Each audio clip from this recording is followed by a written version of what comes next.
안녕하세요. 오늘의 사연 읽겠습니다. 안녕하세요. 50대 중반의 여자입니다. 얼마 전 저에게 엄청난 일이 벌어져서 마음고생을 심하게 했답니다. 저의 이야기를 누군가에게 토로하고 싶었는데 제가 매일 듣던 채널에 이야기를 보내게 되었어요. 그럼 제 이야기를 듣고 많은 위로를 부탁드립니다. 저의 어린 시절은 가난과 폭력이 난무한 시간들이었습니다. 어머니를 일찍 여의고 아버지에게 맞은 날을 숫자로 셀 수가 없습니다. 그래서 결혼이라는 건 절대 하고 싶지 않았습니다. 자식도 저처럼 될까봐 낳고 싶지 않았고요. 그렇게 혼자 사는 게 편해서 40년을 살아왔는데 저에게 남자가 나타났었죠. 저에게 모든 걸 주고 평생 사랑해줄 것 같은 그 사람은 가면을 벗자 제 아버지의 모습과 똑같았어요. 2년 동안의 결혼 생활 중 절반은 손찌검을 받으며 보냈으니 정말 힘들었습니다. 저는 문득 이렇게 사는 게 제 운명인가 싶기도 했었어요. 전생에 무슨 죄를 지었길래 세상 남자들한테 이렇게 당하면서 살아야 하는지 알고 싶었습니다. 전 남편은 절대 이혼을 안 해주겠다는 걸 변호사를 선임해서 이혼 소송을 하고 나서야 폭력에서 벗어나게 되었답니다. 이렇게 살아왔으니 제가 남자를 다시 만나고 싶겠어요? 저는 죽을 때까지 혼자 살기로 마음먹었습니다. 저는 배운 것도 없었고 좋아하는 일이었던 장사를 배우기로 했어요. 매일 부지런히 식당에 나가서 직원으로 일을 하게 되었죠. 게다가 장사가 잘 되는 집이라 쉬는 날도 없을 만큼 바쁘게 보냈습니다. 저는 돈을 버는 재미로 인생을 살고 또 그 돈을 재밌게 쓰는 걸로 인생을 재밌게 보내는 게 최선이라고 생각했어요. 그런데 반복되는 나날들은 저를 외롭게 만들었고 저도 친한 친구 하나쯤은 사귀고 싶었고 사람들이 바글대는 모임에도 나가고 싶었어요. 지난 연말에 혼자 텔레비전을 보면서 시간을 보냈는데 이건 아니다 싶었던 거죠. 그래서 어렸을 때 친구들을 다시 만나면 어떨까 하는 생각이 들었고 인터넷 카페를 들어가 제가 나온 학교를 검색했더니 떡 하고 나타나는 겁니다. 거기에는 동창들의 모임 사진들이 여러 장 있었고 즐거워 보이는 친구들의 모습이 보였어요. 그런데 기억나는 얼굴은 없었습니다. 사진으로 봐서 그런 건지 40년의 세월이 지나서인지 알 수 없었죠. 일단 카페에 가입을 하고 저는 제 이름으로 글을 써서 올렸어요. 그러자 저를 기억한다는 친구들의 댓글이 달리기 시작했습니다. 신기하기도 했고 반가운 마음이 들기도 했답니다. 저도 이름을 들으니 기억이 어렴풋이 나는 친구들이 있더라고요. 친구 중 하나가 다음 동창회 모임 때 꼭 오라는 쪽지가 왔고 저는 꼭 가겠다고 답장을 보냈습니다. 그렇게 2달이 지났을 무렵 제 휴대폰에 문자 한 통이 왔습니다. 동창회 모임 날짜와 장소였어요. 바쁘게 일하다 보니 또 까먹고 있었던 거죠. 저는 식당 사장님께 양해를 구하고 일요일에 빠져야 했어요. 가장 바쁜 날이지만 쉬지 않고 일만 했던 저였기 때문에 이유를 묻지도 않고 푹 쉬라고 하셨습니다. 마땅히 입을 옷이 없었지만 굳이 새로 옷을 사고 싶진 않았어요. 정말 순수하게 친구들을 보러 가는 마음이었으니까요. 2시간 정도 지하철을 타고 약속 장소에 도착했습니다. 그곳에는 20명이 넘는 사람들이 바글바글하게 모여서 술잔을 부딪히고 있더군요. 저는 어색하게 인사를 건넸고 저에게 쪽지를 보냈던 친구가 저를 알아보고는 동창생들을 모두 조용히 시켰어요. 얘들아! 주목! 박미경 기억하는 사람이 있어? 그 말에 몇몇 동창생들이 손을 들었어요. 바로 그 박미경이 오늘 우리 앞에 왔다. 자그마치 40년 만에 말이야. 하며 저를 소개해 주었습니다. 저는 부끄럽지만 반갑게 인사를 했고 처음으로 여러 사람들과 술을 마셨어요. 그런데 제 뒤로 또 한 명의 동창생이 들어오는 거예요. 그 친구는 얼굴도 잘생겼고 키도 훤칠했죠. 그 동창생은 이름을 밝혔는데 아무도 기억을 못하는 겁니다. 그런데 구석에서 남자 동창생 하나가 기억난다는 말투로 얘들아 성식이잖아 기억 안 나? 라고 말했고 몇몇 친구들이 글쎄 기억이 나는 것도 같고 아닌 것도 같고 우리 시골 마을에서 저런 잘생긴 얼굴이 있기나 했냐? 라고 하며 웃음을 터뜨렸고 그 동창생도 합석을 하게 되었어요. 그리고 1시간 뒤 여러 친구들과 인사를 나누며 전화번호를 교환하더라고요. 그리고 제 옆에 앉더니 미경아 오랜만이다 라며 말을 거는 거예요. 저는 미안한데 내가 널 기억 못해. 성식이라고 했지? 졸업 앨범도 없고 해서 잘 모르지만 앞으로 기억해보도록 할게. 하며 전화번호를 알려주었어요. 화기애애한 동창회는 계속되었고 저도 많은 친구를 사귀게 되었어요. 여자 동창 몇몇과는 일주일 내로 다시 만나서 찜질방을 가기로도 했답니다. 저는 동창회에 나오길 잘했다고 생각했고 앞으로 제 인생이 더 재밌어질 거라는 생각이 들었어요. 며칠 뒤 여자 동창생 둘과 만나서 찜질방을 가게 되었어요. 그 친구들은 남편과 자식들이 있었고 전업주부인 친구들이었죠. 그리고 제가 혼자 사는 걸 부러워했어요. 그냥 멋진 남자가 생기면 연애나 해보라고 권유하더라고요. 그 친구들과 수다를 떠는데 40년 전 사춘기 시절로 돌아간 기분이었습니다. 그리고 며칠 뒤엔 제가 일하는 식당에 동창생이 왔어요. 저는 누구한테도 제가 일하는 곳을 말한 적이 없는데 말이에요. 그 친구는 다름 아닌 동창회에서 저보다 늦게 왔던 성식이라는 친구였죠. 저는 깜짝 놀란 얼굴로 어머, 성식아! 하며 친구의 이름을 불렀고 그 친구도 저를 보고 반가워했어요. 그 친구는 저에게 너 여기서 일해? 아니, 이 근처에 살아? 하며 저에 대해서 이것저것 묻기 시작했어요. 알고 보니 성식이라는 친구와 저는 이웃 사촌이었답니다. 5분도 걸리지 않는 거리에서 살고 있었어요. 저는 그 친구의 식사를 챙겨주었고 제가 만들지도 않은 음식을 먹으며 저에게 손맛이 있다고 칭찬을 했습니다. 성식이와 몇 마디 말을 주고받다 보니 더 친해졌고 다음에 밥을 같이 먹기로 약속까지 했어요. 저는 속으로 너무 좋았습니다.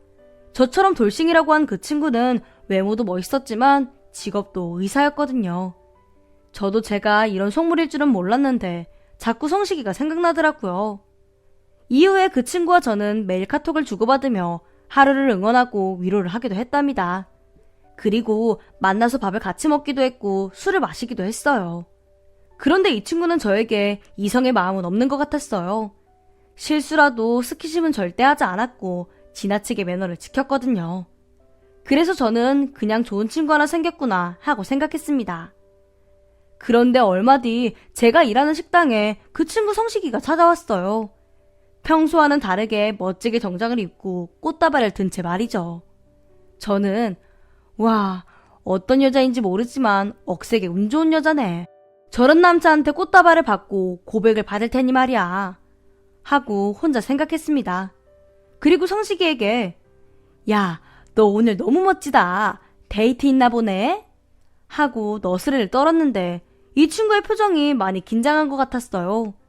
그리고는 갑자기 한쪽 무릎을 꿇으며 내 마음 받아주라. 더 이상 친구가 아닌 네 남자가 되고 싶어. 하며 저에게 고백을 하는 거예요. 조금 전까지 고백받을 여자가 부럽다고 생각했는데 그 여자가 저일 거라고는 상상도 못했습니다. 식당에 손님들이 많아서 꽃다발을 받고 내보내려고 하는데 사장님이 오늘은 그만 들어가 보라고 말씀하시는 거예요. 그 말을 들은 성식이는 제 손을 잡고 식당을 나섰어요. 그리고 저를 차에 태워 어디론가 향했습니다. 제가 남산타워를 한 번도 못 봤다고 말한 적이 있었는데 이 친구가 그 말을 잊지 않고 저를 그곳에 데리고 간 거였어요. 우린 케이블카도 타고 남산타워에 가면 꼭 먹어야 한다는 돈가스도 먹었죠. 그리고 자연스럽게 손을 잡으며 연인이 되었습니다. 50이 넘은 저에게 이런 인연이 찾아오다니 믿을 수 없을 만큼 행복했어요. 차 안에서 첫 키스를 하는데 10대 소녀가 된 것처럼 가슴이 두근두근했답니다. 그리고 저를 집 앞까지 바래다 주었어요. 조금은 아쉬웠지만 짧은 입맞춤에 만족하기로 했죠.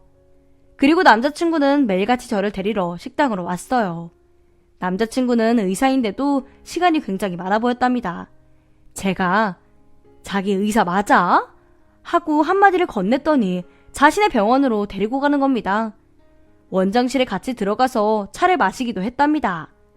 남자친구는 저에게 그렇게 의심이 많아서 어떻게 살아왔냐?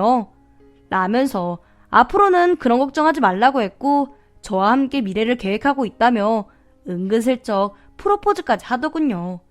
이에 저는 너 설마 나랑 결혼할 생각은 아니지? 나 혼수 같은 거 할 돈도 없고 결혼은 정말 싫다. 하고 고개를 가로저었어요. 그랬더니 그런 거 걱정하지 말고 자기와 같이 살아보자는 겁니다. 저와 동거를 하고 싶다는 거였죠. 저는 조금 서운하면서도 현명한 말처럼 들려왔어요. 저도 혼자 사는 게 외로웠고 남자친구의 품에서 잠들고 싶어서 그러자고 했네요. 한 달 뒤 저는 짐을 싸서 남자친구의 집으로 들어갔어요. 정말 으리으리한 집이었습니다. 이런 곳에 살면 무슨 기분이 들지 궁금할 정도로 꿈만 같더군요. 그런데 며칠 동안은 제 몸에 손을 대지도 않고 잠만 자는 겁니다. 그래도 제가 먼저 나서는 건 너무 창피해서 그냥 기다리기로 했죠. 그리고 얼마 뒤 드디어 그이와 사랑을 나누게 되었습니다. 전 너무 어두워서 침대 옆에 있는 조명등을 켜려고 했는데 제 손을 잡으며 쑥스럽다는 거예요. 그래서 아무것도 보이지 않은 상태로 사랑을 나누었습니다. 날이 밝을 때는 저에게 아예 스킨십도 하지 않았어요.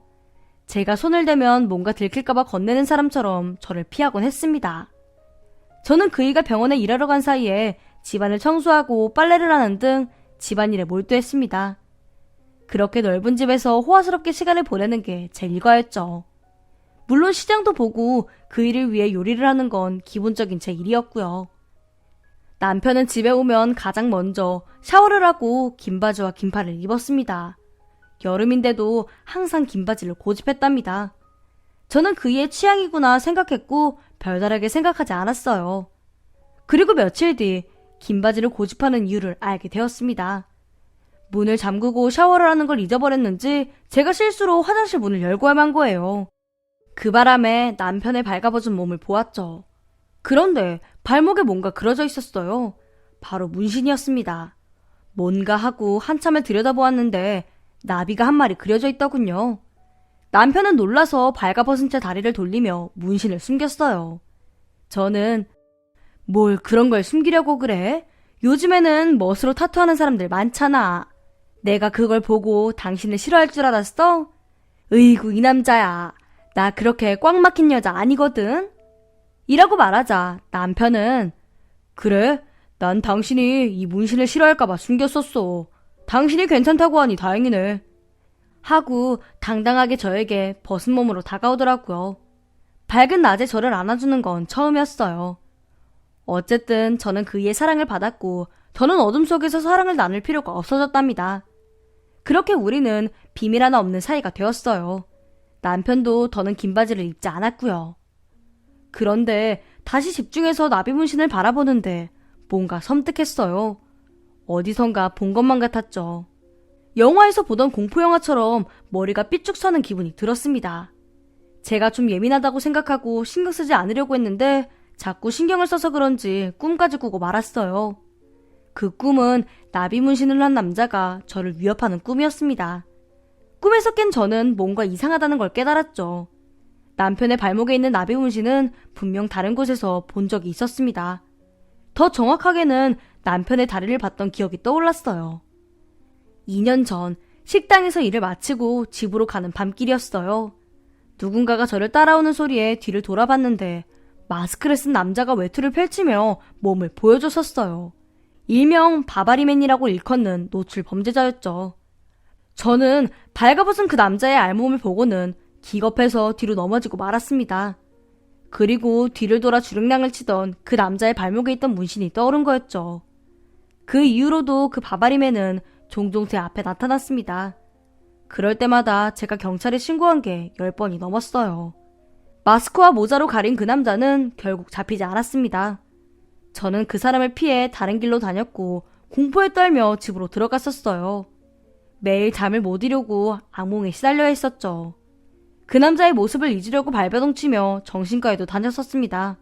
그리고 제 신고 때문에 저희 집 근처에 경찰차가 자주 돌아다녀서인지 그 남자는 더 이상 제 앞에 나타나지 않았고 제 기억에서 잊혀졌어요. 그리고 지금 제가 기억하던 그 바바리맨의 문신과 남편의 나비 문신이 똑같다는 걸 느낀 거예요. 물론 비슷한 문신들이 많다고 생각할 수도 있었어요. 그런데 제 느낌은 정확했고 남편을 볼 때마다 무섭고 긴장이 됐어요. 그때 순간이 자꾸 떠올랐고 바바리맨과 남편의 모습이 겹쳐 보이면서 확신할 수 있었습니다. 하지만 이 문제를 어떻게 해결해야 할지 생각을 해봐도 어떠한 해답도 나오지 않았습니다. 지금 당장 경찰에 신고해도 무슨 죄로 신고를 해야 할지도 모르겠고 과거에 그 바바리맨이 맞는지 증거도 없었으니까요. 저는 차분하고 냉정하게 생각했습니다. 도망가지 말고 정면으로 부딪혀보기로 결정을 했어요. 남편에게 직접 물어보는 거였죠. 저는 남편을 불러 앞에 앉히고 나 기억났어. 당신이 예전에 내 앞에서 옷을 벗었었어. 맞지?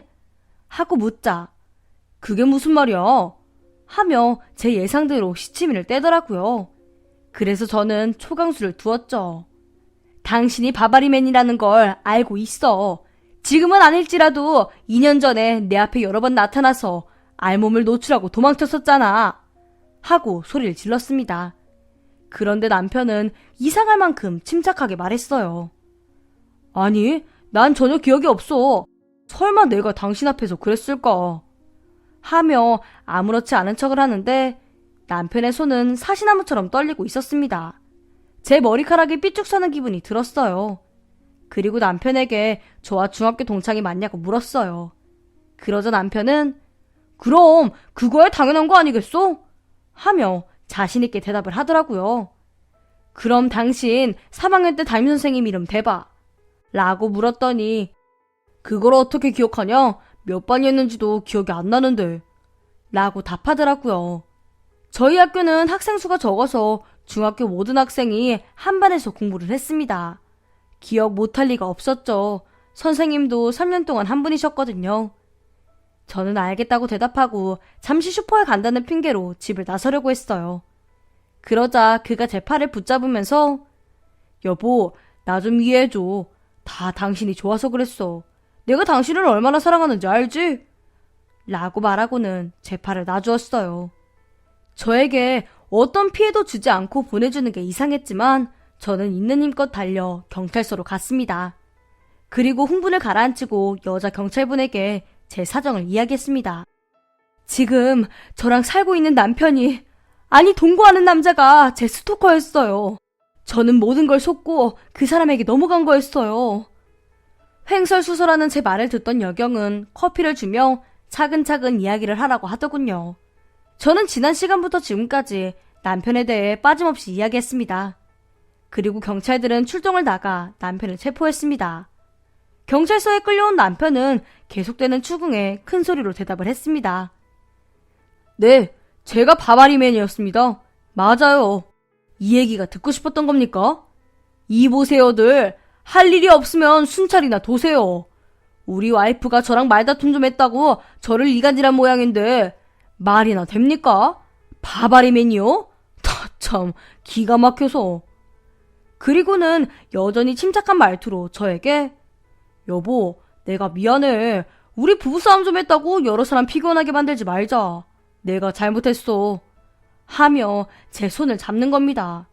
저는 경악하며 손을 뿌리쳤어요. 경찰서에서는 혐의가 인정이 되지 않아서 훈방 조치를 내렸습니다.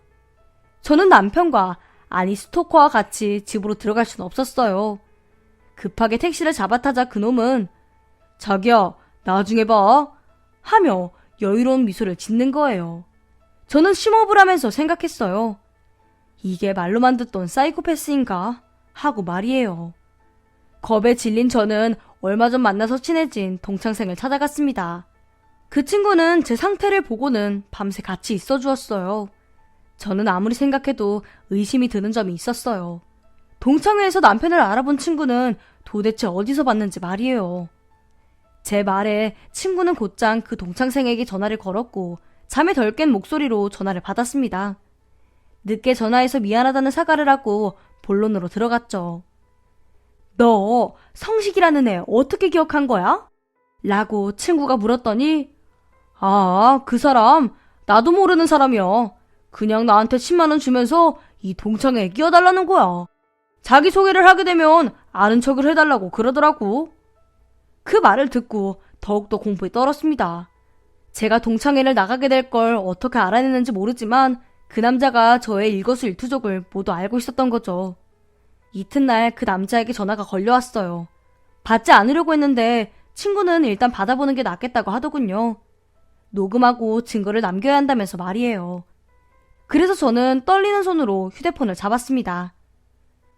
자기야, 어제는 잘 잤어? 언제 집에 올 거야? 보고 싶다. 얼른 와. 아니면 내가 갈까? 그놈의 마지막 말에 저는 바로 전화를 끊어버렸습니다. 그리고 스토커가 저를 찾아낼까봐 도망을 가기로 했어요. 저는 동창생의 도움을 받아 경기도 외곽에 작은 집을 구하게 됐어요. 그 친구는 늘 곁에 있으니까 무슨 일 생기면 전화를 걸라고 해줬어요. 정말 고마운 친구였습니다. 그제야 기분이 한결 나아졌어요. 너무 많은 시간을 공부에 떨어서 참았던 잠을 푹 자버렸네요. 다시 일어나서 혹시나 하고 고개를 돌려 그 사람이 없는 걸 확인하고는 안심한 채 다시 잠이 들었답니다. 그런데 이튿날 슈퍼를 가려고 집을 나서는데 집 앞에 스토커가 서 있는 겁니다. 저는 너무 놀라 넘어지고 말았어요. 여긴 어떻게 알고 온 거야? 여기 소개해준 당신 동창. 내가 돈 좀 쥐어줬더니 바로 넘어오던데? 저는 너무 무서워서 아무 말도 못했습니다. 그 남자는 저의 팔을 잡고 이렇게 세웠어요. 자기야, 나 당신 안 잡아먹어. 나 진짜로 당신 사랑해. 그래서 여기로 온 거야. 나랑 가자. 신고해도 소용없는 건 알고 있지? 라고 하면서 저를 보고 무서운 미소를 짓는 순간 저는 만일을 대비해 샀던 호신용 스프레이를 꺼내 그놈의 눈에 실컷 뿌려주었습니다. 그 남자는 비명을 지르며 바닥을 굴렀어요. 그리고 저에게 온갖 욕을 퍼부었습니다. 저는 그런 바바리맨을 경찰에 신고했고 스토커는 다시 체포되었습니다. 그리고 경찰을 이해시키려고 하나도 빠짐없이 말했어요.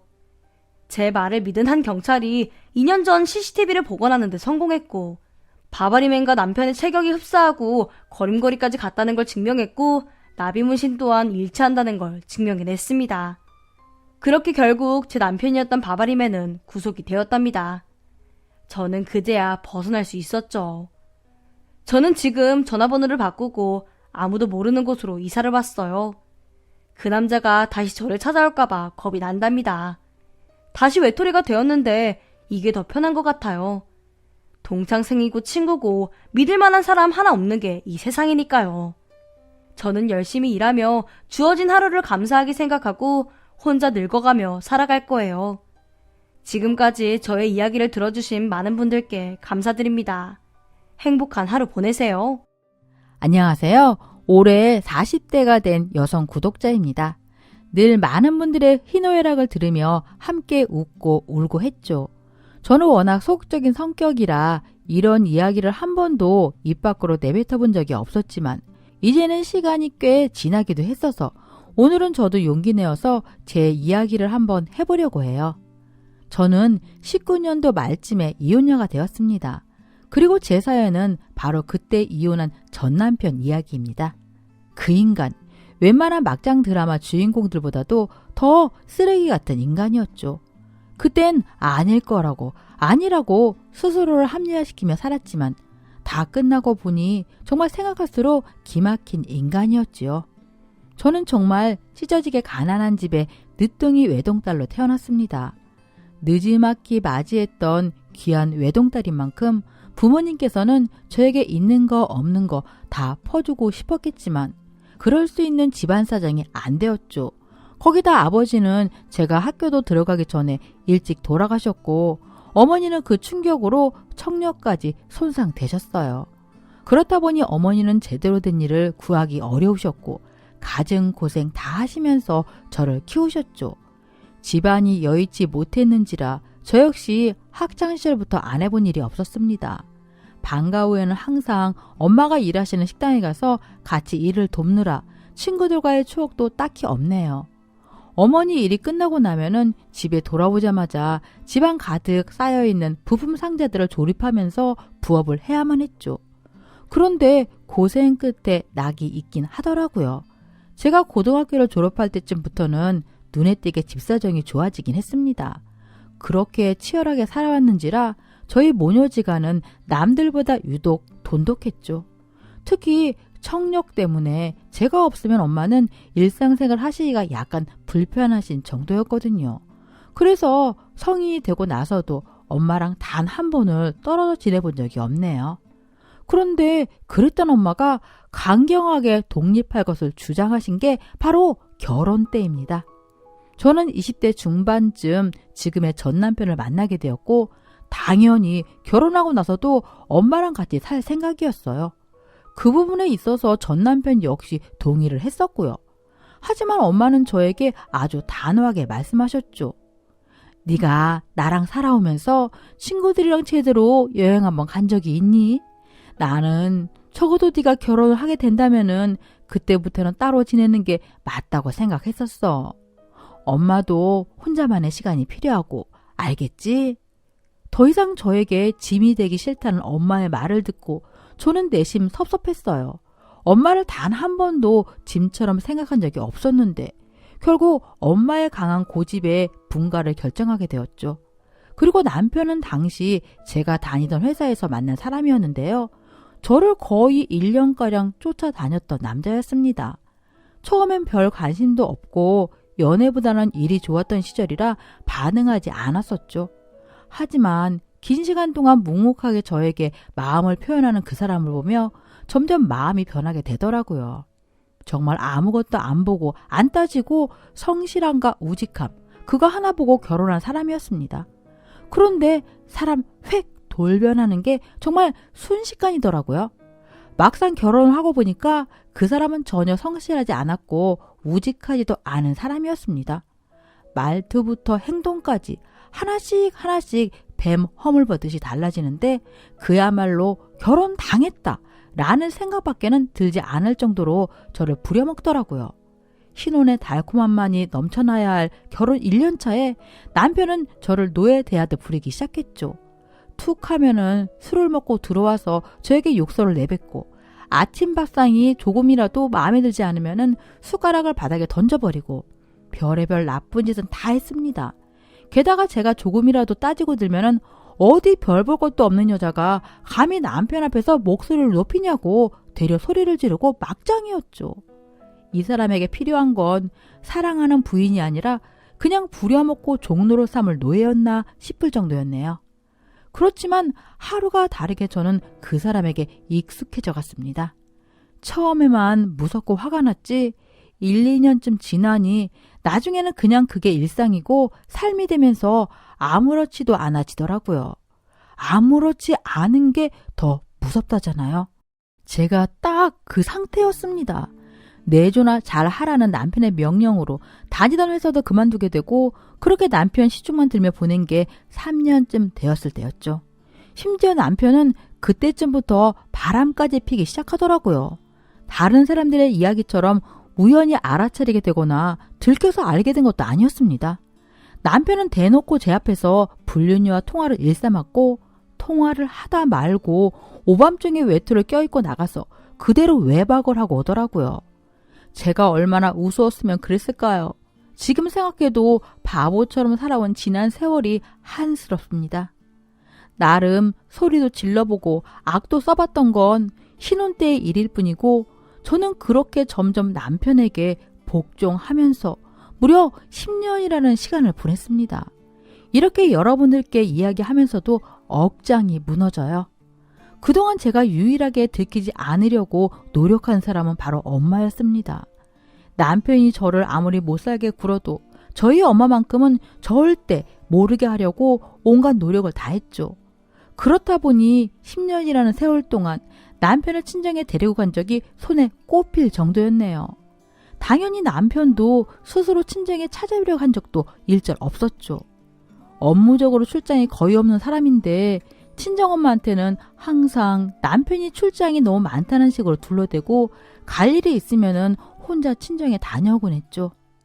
엄마가 걱정되는 마음에 이것저것 묻기라도 하면 저는 항상 이렇게 거짓말을 하면서 둘러대기 바빴어요. 우리 남편도 맨날 장모님 뵙고 싶다고 난리야. 근데 이리 하필 이래서 어떡해?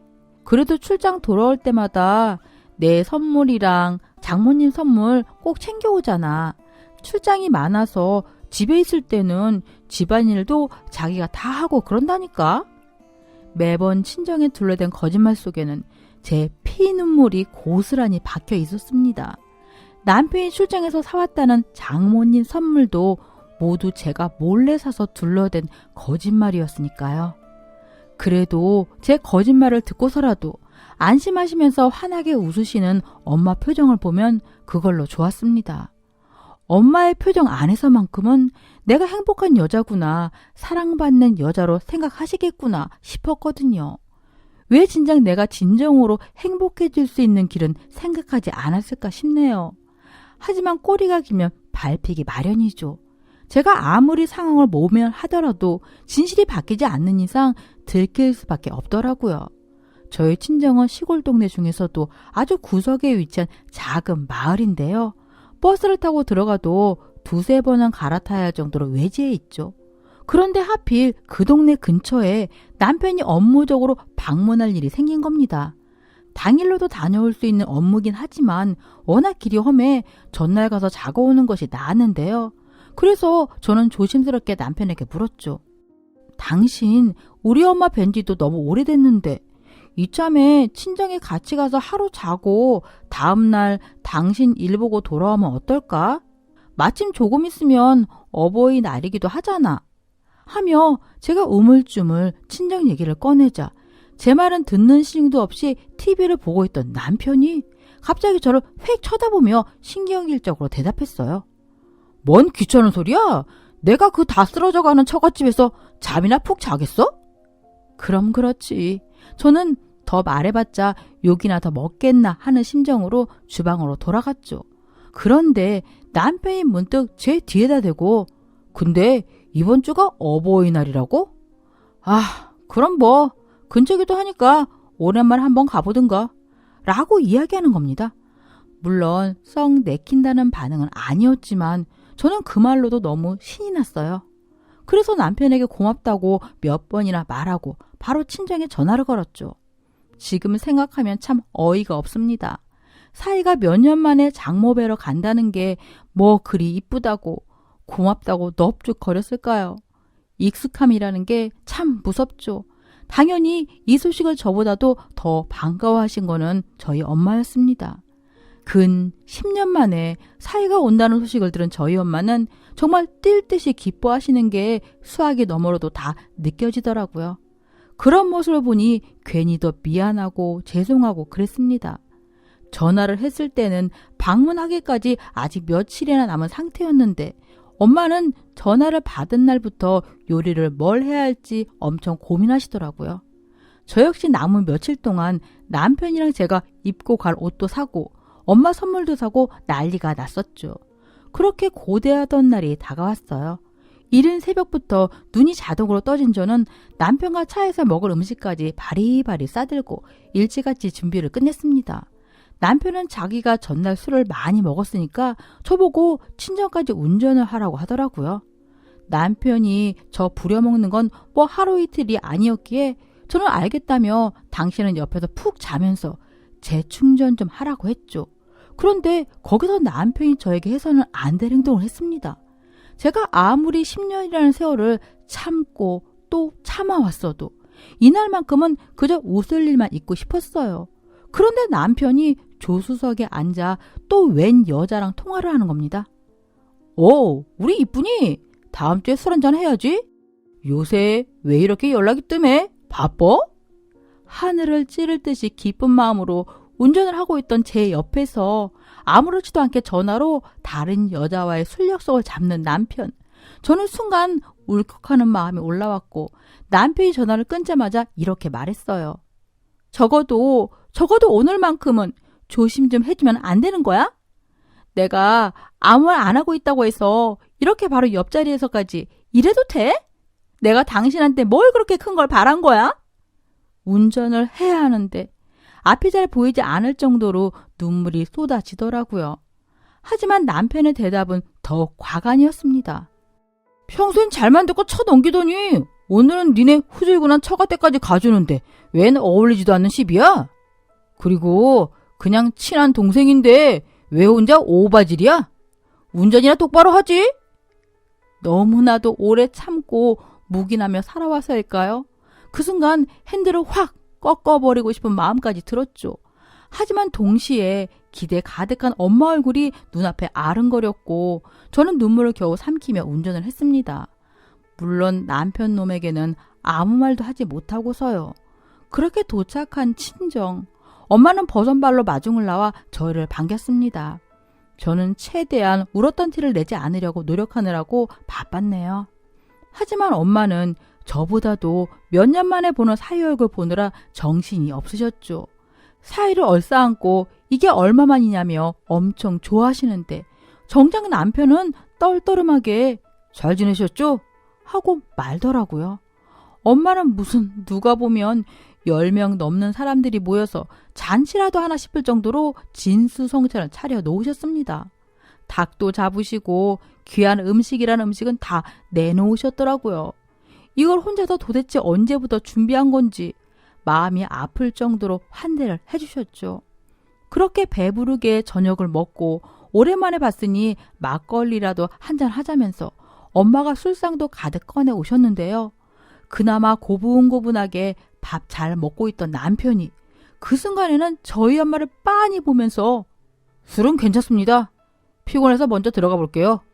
라는 말과 함께 휙 방으로 들어가 버리는 겁니다. 그 순간 분위기는 정적이 흘렀고 엄마는 민망함을 감추며 뒤늦게 이렇게 말씀하셨어요.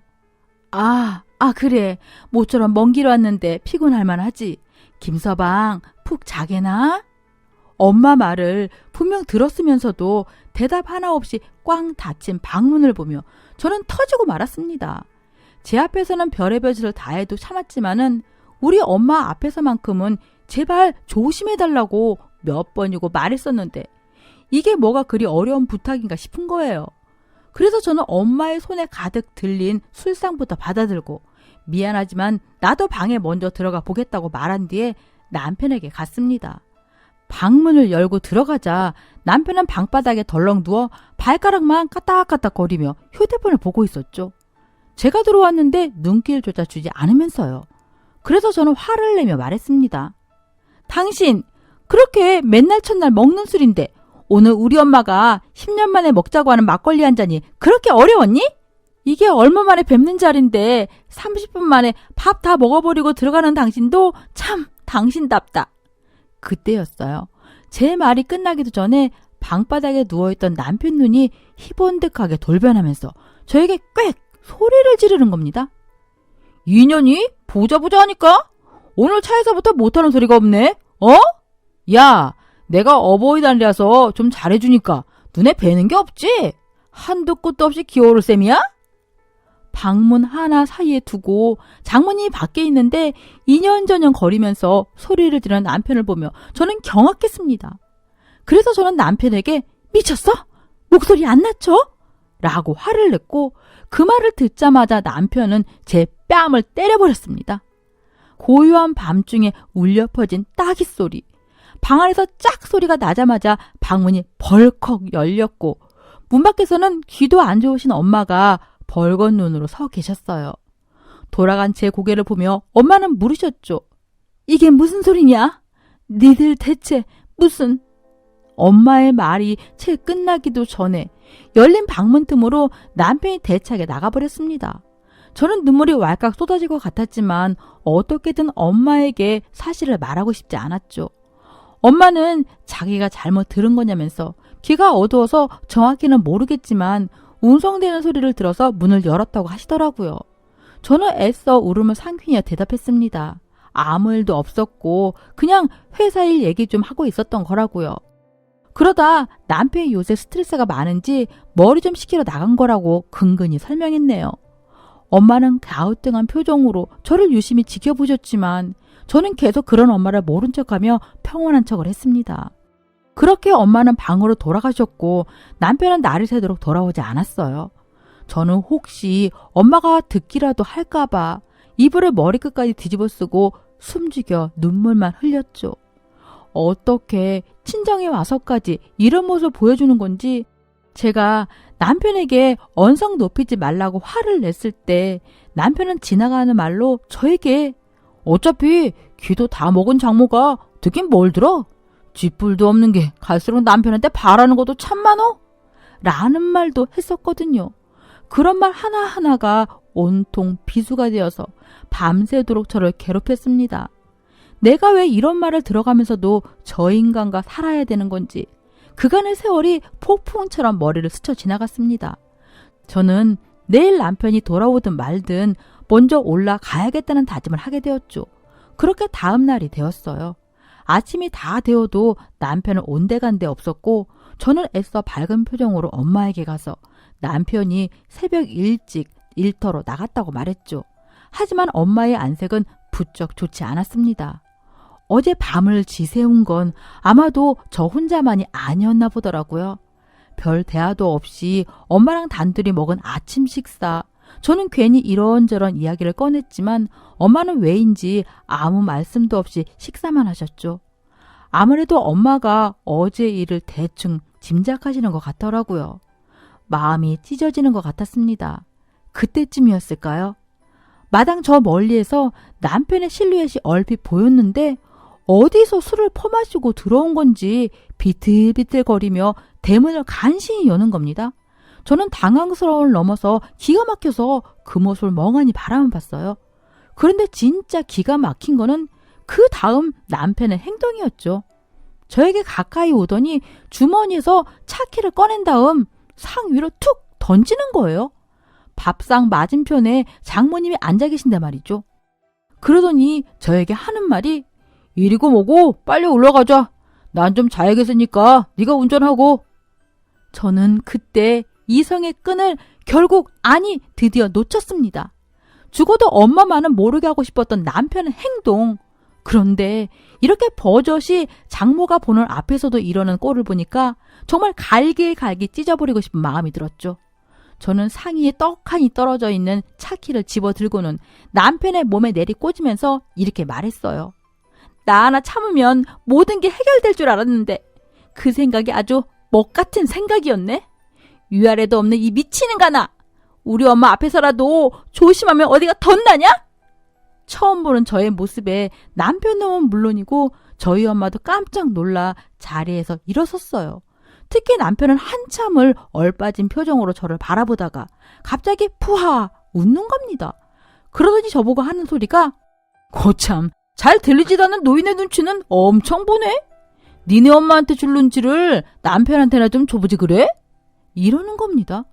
도대체 어디가 바닥인지도 모르겠는 그의 태도에 저는 바닥에 풀썩 주저앉았고 눈물을 흘리며 엄마를 바라봤죠. 그런데 엄마의 표정은 무언가 결심한 표정이었습니다. 갑자기 자리에서 벌떡 일어서시더니 창고로 뛰어가시는 거예요. 그 모습에 저는 너무 놀라 엄마 어디가? 라고 외쳤지만 엄마는 아랑곳하지 않고 창고 문을 꽝 닫고 들어갔습니다. 1분쯤 지났을까요?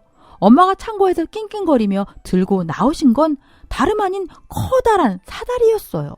저는 너무 놀라 엄마에게 뛰어갔지만 엄마는 그런 저를 보며 착 가라앉은 말투로 비켜라 라고만 하신 채 뚜벅뚜벅 집 쪽으로 걸어갔습니다. 그러고는 제가 말릴 틈도 없이 사다리를 타고 지붕 위로 올라가시는 거예요. 저는 순간 엄마가 잘못된 선택이라도 하시는 건가 싶어서 사다리를 뒤따라 오르려고 했어요. 그런데 지붕 위로 올라간 엄마가 하신 행동은 아주 뜻밖이었죠. 엄마는 지붕에 오르자마자 정신없이 기아집 지붕을 마구마구 뜯어내셨습니다. 그 모습에 저는 물론이고 남편도 얼어붙어서 멍하니 지켜보기만 했네요. 그런데 엄마가 갑자기 바닥에 검은 물체를 집어 던지셨고 금세 사다리에서 내려오시더니 남편을 보고 이렇게 말씀하셨습니다. 니놈이 이제껏 여기 안 들린 이유가 있었구나. 도대체 지난 10년 동안 내 딸을 얼마나 천대한 거냐. 내가 니까지껏 헛소리하는 거나 들으려고 오늘 보청기를 낀 줄 알아? 라고 말씀하시며 귀에 꽂고 있던 보청기 한쪽을 빼 남편의 얼굴에 집어 던지셨고 남편 놈은 계속 상황 파악이 되지 않는지 어안이 벙벙한 표정이었죠. 저는 놀란 마음으로 땅에 떨어져 있던 검은 봉지와 엄마의 보청기를 주었어요. 그리고 그 봉투의 정체는 상상도 못할 것이었는데요. 바로 저희 친정에서 아주 가까운 시내에 위치한 땅 문서였죠. 엄마는 다시 평상에 풀썩 앉으시더니 이야기를 꺼내셨습니다. 제가 성인이 될 무렵 집안 사정이 많이 나아졌었는데 제 기억보다 더 경제적으로 안정을 되찾았었다고 해요. 그래서 당시 엄마가 미래를 위해서 헐값에 사준 땅이 하나 있었는데 그곳이 번화가로 변하면서 값이 어마무시하게 올랐던 거죠. 사실은 엄마가 돌아가시고 나면은 저에게 밝힐 생각이셨다고 하더라고요. 상속을 위해서요. 그런데 지금 이 꼴을 보니까 도저히 못 참겠어서 지붕에 오르신 거였죠. 지난 이야기를 모두 털어놓으신 엄마는 저와 남편을 보며 이렇게 말씀하셨습니다. 가진 것 없는 집이라고 무시했다는 것부터가 너는 글러먹은 놈이야. 대체 내 딸이랑 결혼을 왜 한 거냐? 내가 마음먹고 네 놈 인생 끝장내기 전에 내 딸 인생에서 썩 꺼지지 못해? 제가 알고 있던 남편놈의 인성이란 장모고 뭐고 없는 쓰레기 인성이죠. 그런데 웬걸요? 남편의 태도가 그 당시 싹 바뀌는 거예요. 갑자기 말을 주저주저 하면서 장모님 이라는데 눈빛이 완전 강아지 눈빛처럼 변한 겁니다. 어이가 없었죠. 딱 봐도 집문서의 가치를 보고서는 돌변한 태도니까요. 그 와중에도 제가 무언가 망설이는 표정을 짓고 있자 엄마는 저를 보며 결단한 눈빛으로 이렇게 말씀하셨습니다.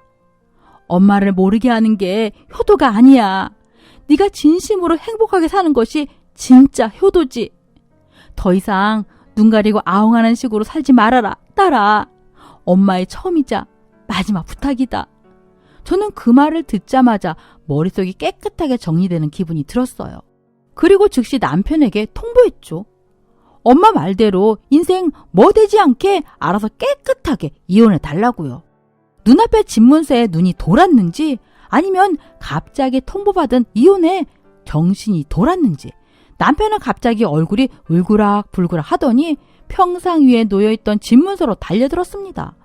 하지만 대낮부터 술을 그렇게 처먹고 들어왔는데 몸이 말을 듣나요? 몸을 크게 휘청거리더니 평상에 다다르기도 전에 바닥에 풀썩 쓰러지더라고요. 그럼에도 불구하고 머릿속에는 집문서밖에 없는지 쓰러진 와중에도 바닥을 개처럼기면서 평상을 향해 가는데 참 꼴이 말이 아니었죠. 자기 몸이 지 뜻대로 움직이지 않으니 갑자기 저와 엄마에게 소리를 지르더라고요. 장모님, 왜 이런 걸 이제 와서 알게 하냐고요. 내가 진작 알았으면은 이 사람한테 이렇게까지는 안 됐을 겁니다. 알아요? 장모님이 저희 결혼 다 망치신 거라고요? 이게 무슨 개풀 뜯어먹는 소리인지. 남편은 좀처럼 흥분을 가라앉힐 생각이 없어 보였고 동네 방네 소리를 질러대는 탓에 결국 경찰까지 부르게 되었습니다. 덕분에 저는 남편놈이 경찰서에 잡혀간 동안 엄마와 뒷마무리를 하고 집에 혼자 올라올 수 있었어요. 그리고 엄마와의 약속도 철저하게 지키기로 했죠. 엄마 말대로 당할 거 다 당하면서 살면서 엄마만 모르게 하는 게 효도가 아니라는 거 뼈저리게 느꼈고 다시는 그렇게 살지 않겠노라고 다짐도 했어요. 엄마가 지붕을 뜯어 꺼내 보여준 집문서가 아니었더라도 저는 이날 이혼을 다짐했을 겁니다. 다른 사람도 아닌 저희 엄마 앞에서 그 꼴을 보이게 한 놈이니까요. 그 일이 있고 몇 달쯤 지났을 때 제 이혼은 생각보다도 훨씬 일사천리로 진행되었죠. 남편놈이 대놓고 연락하고 살았던 여자들 중에서 유부녀가 있었나 보더라고요. 그 불륜녀의 남편이 정황을 알게 되면서 동네가 떠들썩해질 정도로 난리가 났거든요. 그로 인해서 쏟아지는 불륜 증거들 덕분에 제 이혼은 아주 유리하게 마무리될 수 있었죠. 그렇게 폭풍 같은 시간이 지나가고 지금의 저는 아이를 데리고서 어머니와 함께 살고 있습니다. 남들에게는 별것 없는 일상이겠지만 저에게는 요즘 하루하루가 정말 선물 같고 꿈 같습니다. 얼마나 지옥 같은 결혼 생활이었는지 뒤늦게 실감이 날 정도로요. 좀 더 빨리 이 인간과 헤어졌더라면 제 인생 낭비도 짧았을 텐데 이젠 더 이상 후회하며 살지 않으려고 합니다. 제 아이와 엄마의 인생 그리고 무엇보다도 제 인생을 가꾸면서 시간을 보내려고 해요. 이야기 들어주신 모든 분들께 감사드립니다. 저와 아내는 고등학교 때 만난 첫사랑이었습니다.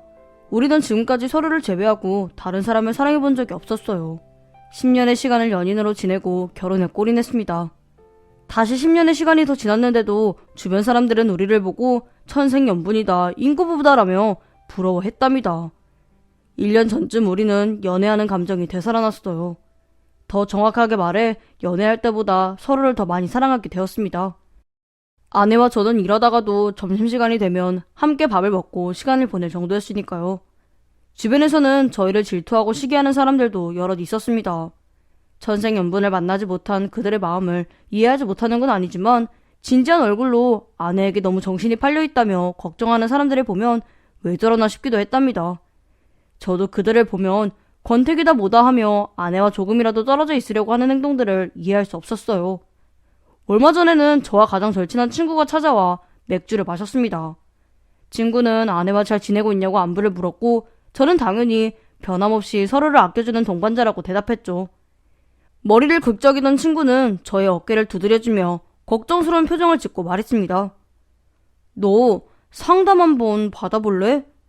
저는 피식 웃으며 대답했습니다. 뭐? 너도 나 질투하냐? 친구는 그런 게 아니라 부부관계가 좋은 사람들도 정기적으로 상담을 받는다고 하더군요. 부부 사이가 너무 좋으면 나중에 사소한 거로 다툴 때 부부 사이에 크게 금이 갈 수 있다면서 앞으로도 더 아껴주고 사랑할 수 있도록 상담을 받아보라고 권유했죠. 그의 말에 수긍은 갔지만 아내와 저는 절대로 싸우거나 사랑에 금이 가는 일은 절대로 있을 수 없는 일이라 친구의 제안을 거절했어요. 그는 언제라도 좋으니 생각이 바뀌면 전화를 하라고 신신당부했습니다. 친구가 왜 이렇게 진지한지 묻진 않았어요. 그는 아내와 이혼을 했고 자신과 같은 일이 벌어지지 않길 바라는 마음이라는 게 제 눈에 훤히 보였기 때문이었죠. 생각해보니 아내와 저의 모습이 유별나게 보일 수도 있겠다는 생각이 들기도 했습니다.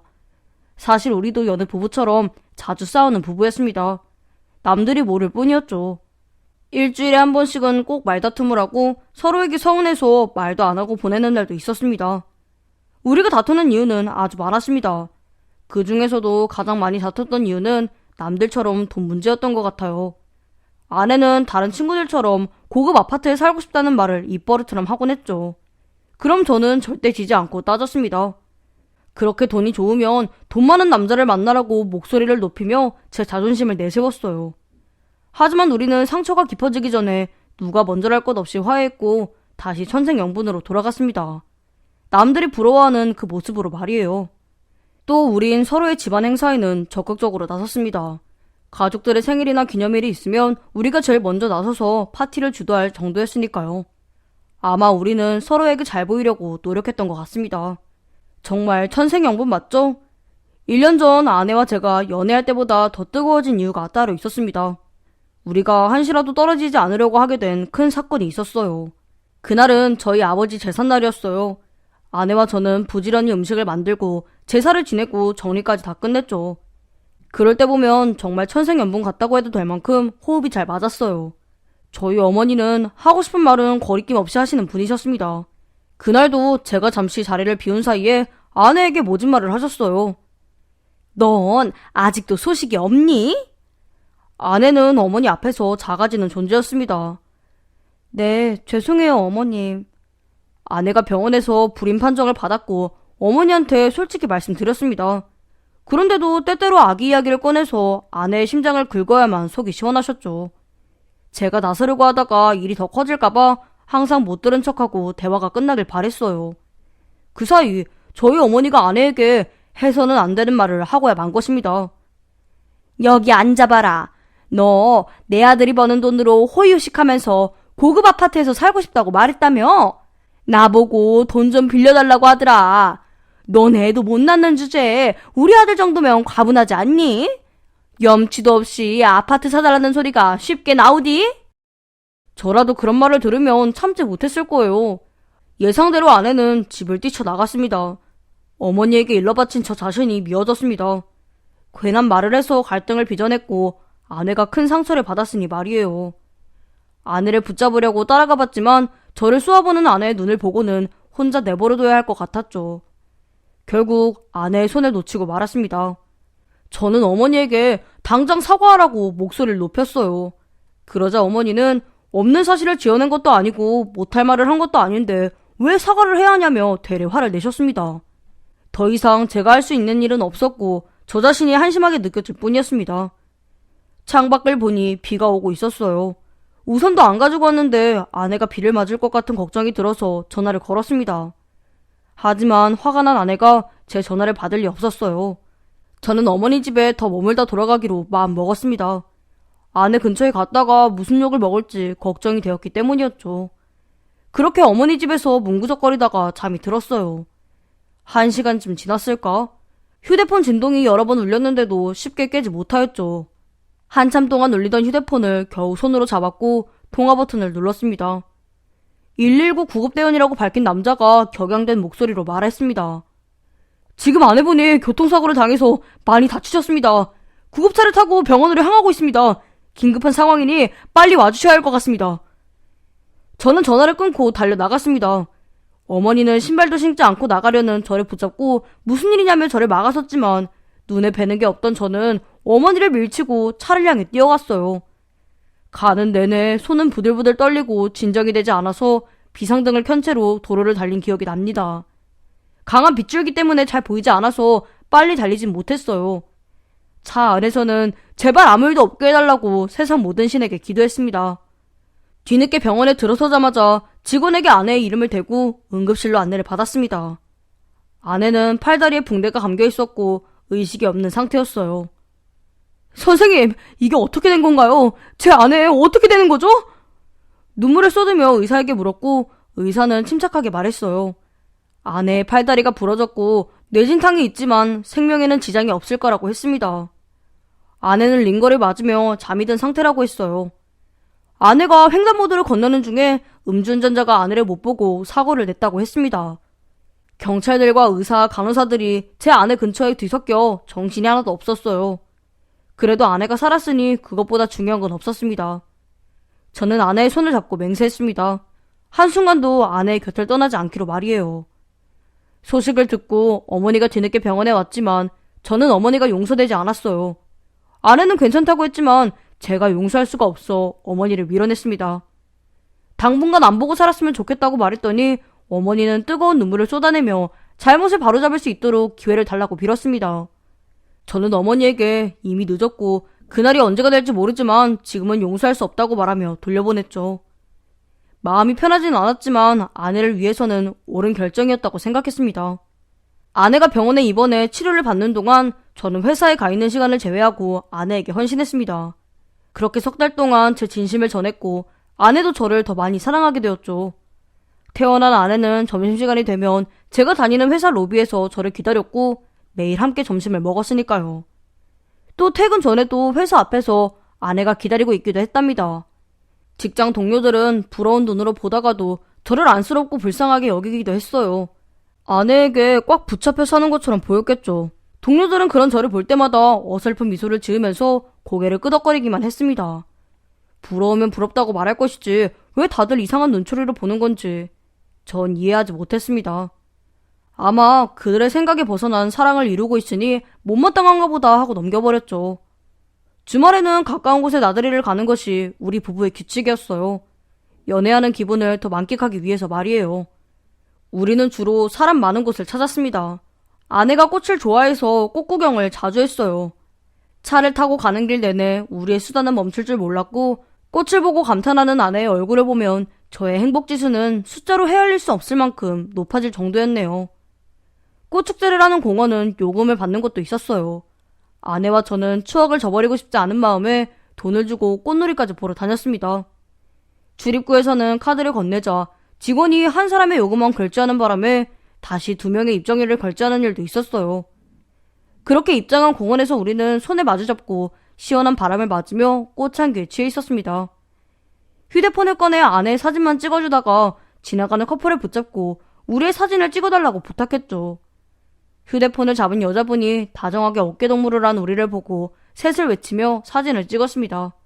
파이불출인 저는 제 아내 정말 예쁘죠? 라며 너스레를 떨었고 커플은 민망해하는 표정을 대답 대신 보여주고 자리를 떠나기도 했었네요. 우리가 불륜처럼 보였나? 아내와 저는 농담을 하며 꽃길을 이어서 걸었습니다. 그리고 며칠 뒤 장모님의 전화가 걸려와서 반갑게 안부를 전했습니다. 장모님은 당신의 딸보다 저에게 전화를 거는 걸 더 좋아했어요. 1년 동안 만나지 못했기 때문에 서로가 보고 싶었죠. 이튿날 아내와 저는 바로 처가로 향했답니다.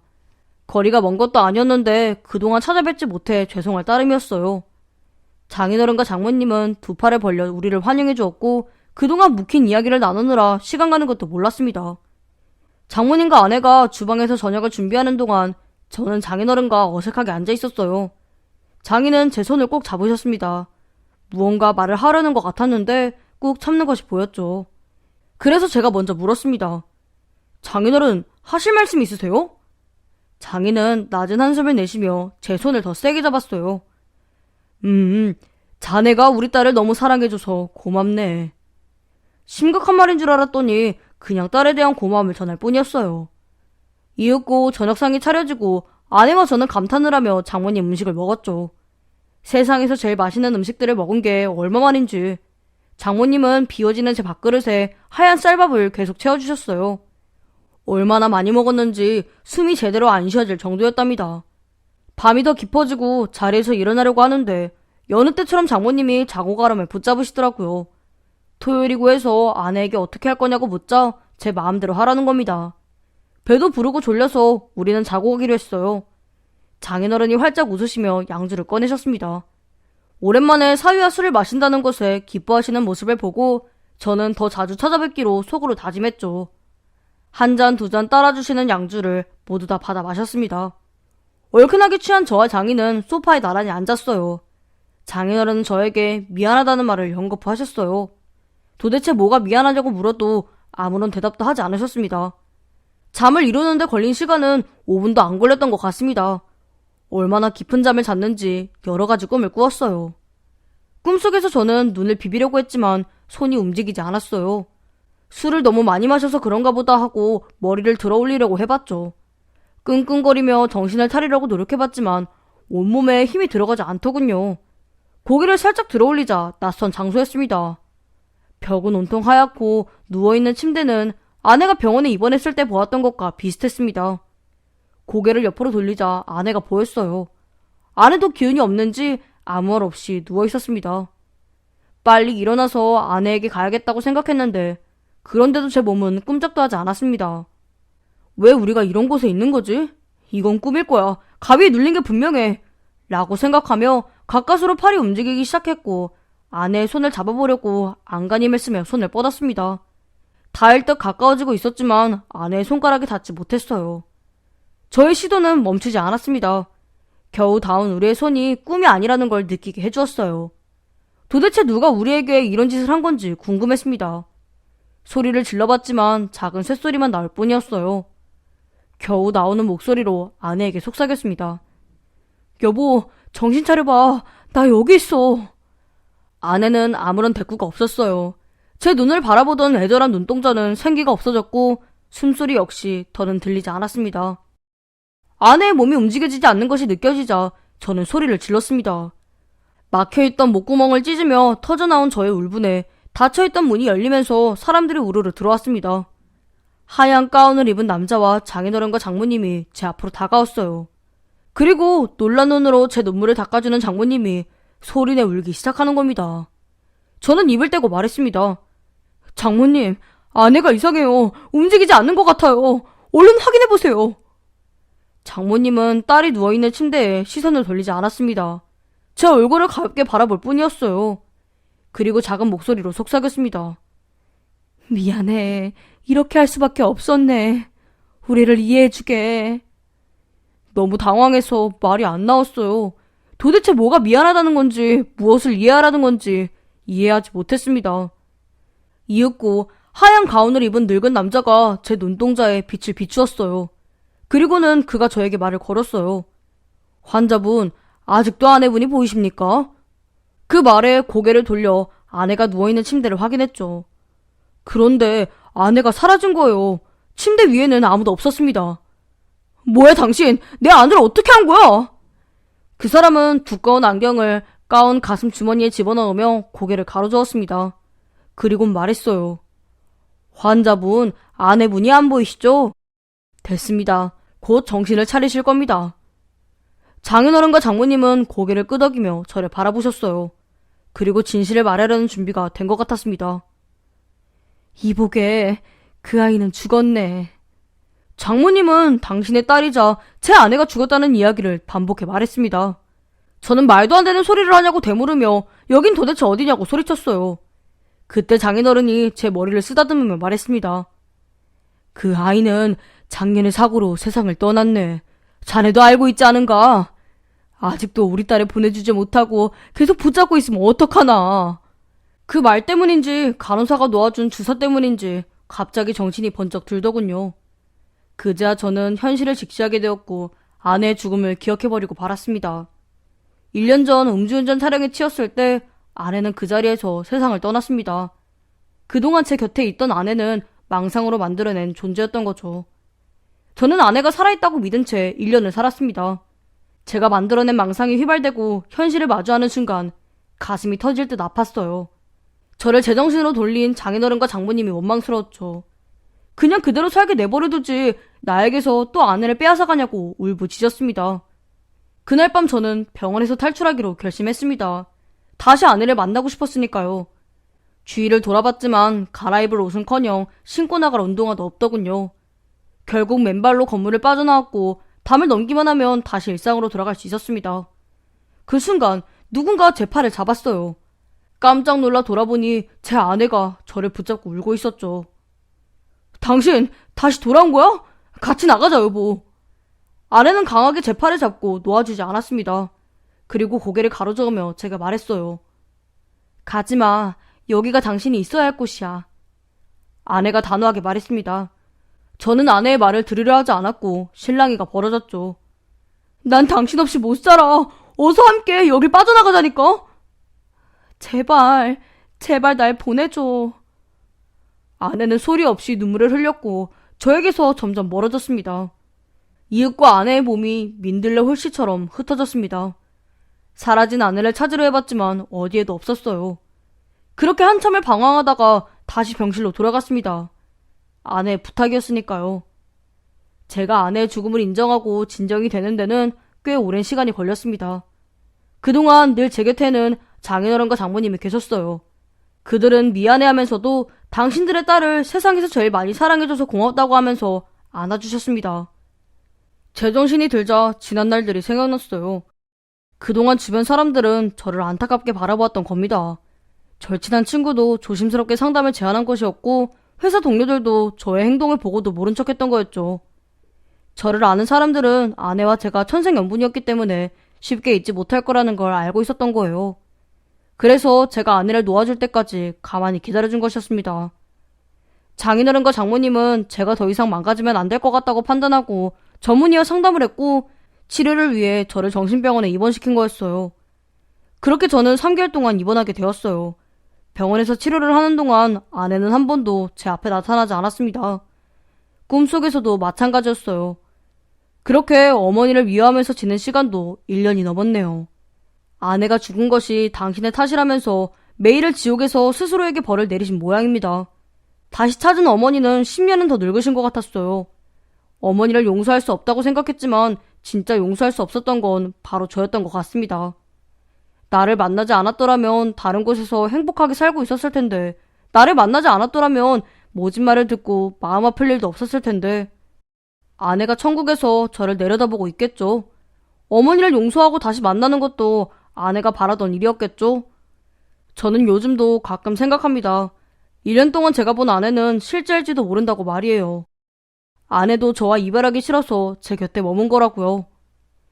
치료가 끝나고 얼마 뒤 저는 보통 사람들처럼 회사에 다니고 홀로 시간을 보내는 게 익숙해졌습니다. 아내를 한 번도 생각하지 않고 하루를 보내는 저를 발견하기도 했답니다. 이젠 아내 없이도 홀로 사는데 아무렇지 않을 정도로 괜찮아진 것이죠. 저를 도와준 장인어른과 장모님, 그리고 저를 이해해주는 사람들이 없었다면 아내를 평생 잊지 못하고 가슴 아픈 삶을 살아야 했을 거예요. 저의 지난날의 이야기를 아무렇지 않게 꺼내기까지 참 오랜 시간이 걸렸는데요. 지금까지 제 이야기를 들어준 여러분께 감사드립니다. 여러분의 곁에 사랑하는 사람이 있다면 후회하지 않을 만큼 더 많이 아껴주시고 더 많이 사랑해주시길 바랍니다. 안녕하세요. 결혼을 잘못하면 인생이 한 방에 망할 수 있다는 걸 절감하면서 살아가는 여성입니다. 어쩌면 이다지도 끈질긴 악연이 있을까요? 정말 결혼이라는 고리가 잘못 엮이면 끊어내기가 참 어렵다는 생각을 합니다. 어떤 사연인지 궁금하시죠? 저는 제 삶이 어렸을 때부터 박복했다고 생각을 합니다. 친정엄마는 동네에서 작은 가게를 하면서 홀로 저희들을 키우셨죠. 맞이인 저는 어쩔 수 없이 엄마의 빈자리를 채워야 했습니다. 동생이 하나면 족하게요. 둘이나 됐지요. 게다가 동생들이 참 말썽을 많이 부렸습니다. 특히 남동생은 그야말로 구제불능이란 말이 나올 정도였죠. 제가 누나다 보니 동생을 최대한 좋게 말해주고 싶은데 마음 같아서는 늘 웃으면서 다정하게 대해주고 싶은데도 구제불능이라는 말을 하게 되네요. 반면 여동생은 나약한 심성을 지녔달까요?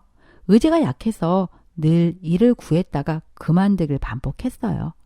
결국에는 나이가 들어서도 취업 못하고 아르바이트로 전전하는 처지가 됐고요. 물론 알바를 하고 산다고 해서 나쁘다고 생각하지 않아요. 문제는 여동생이 워낙 이런저런 실패를 경험하다 보니 삶에 희망이 없다는 게 문제였지요. 그래서 늘 의욕도 없고 매사에 열심히 뭔가 성취하려는 게 없었습니다. 옆에서 보는 사람만 속이 터지지요. 그래서 맞이인 제가 엄마 역할도 해줘야 했고 가장 역할도 해줘야 했어요. 저는 재능이 많았지만 가족을 위해서 평범한 직장을 다니면서 가족들을 돌봐야 했던 위치였던 것이죠. 홍기가 찼지만 가족들한테 보태주기만 하다 보니 모은 돈도 없는 상황이었죠. 그래서 결혼은 생각도 못하고 살았습니다. 스펙도 그저 그랬고 직장도 그저 그런 직장이었으니 포기하고 살았지요. 제 월급으로는 사고 싶은 남동생과 여동생을 케어하면서 사는 것도 부족했으니까요. 말을 하다 보니 한숨만 나오네요. 어찌됐든 그러던 제 인생에서도 반짝 볕이 들어오더군요. 그건 바로 남편을 만난 것입니다. 저의 생활력은 회사에 소문이 나 있었는데 그런 말을 듣더니 제게 관심을 보이더군요. 그는 거래처 사장이었습니다. 한두 번 얼굴을 본 것뿐인데 제게 대시를 해서 사귀게 되었죠. 그러다 저는 그의 집으로 인사를 드리러 갔다가 그야말로 이 결혼을 결심하게 됐습니다.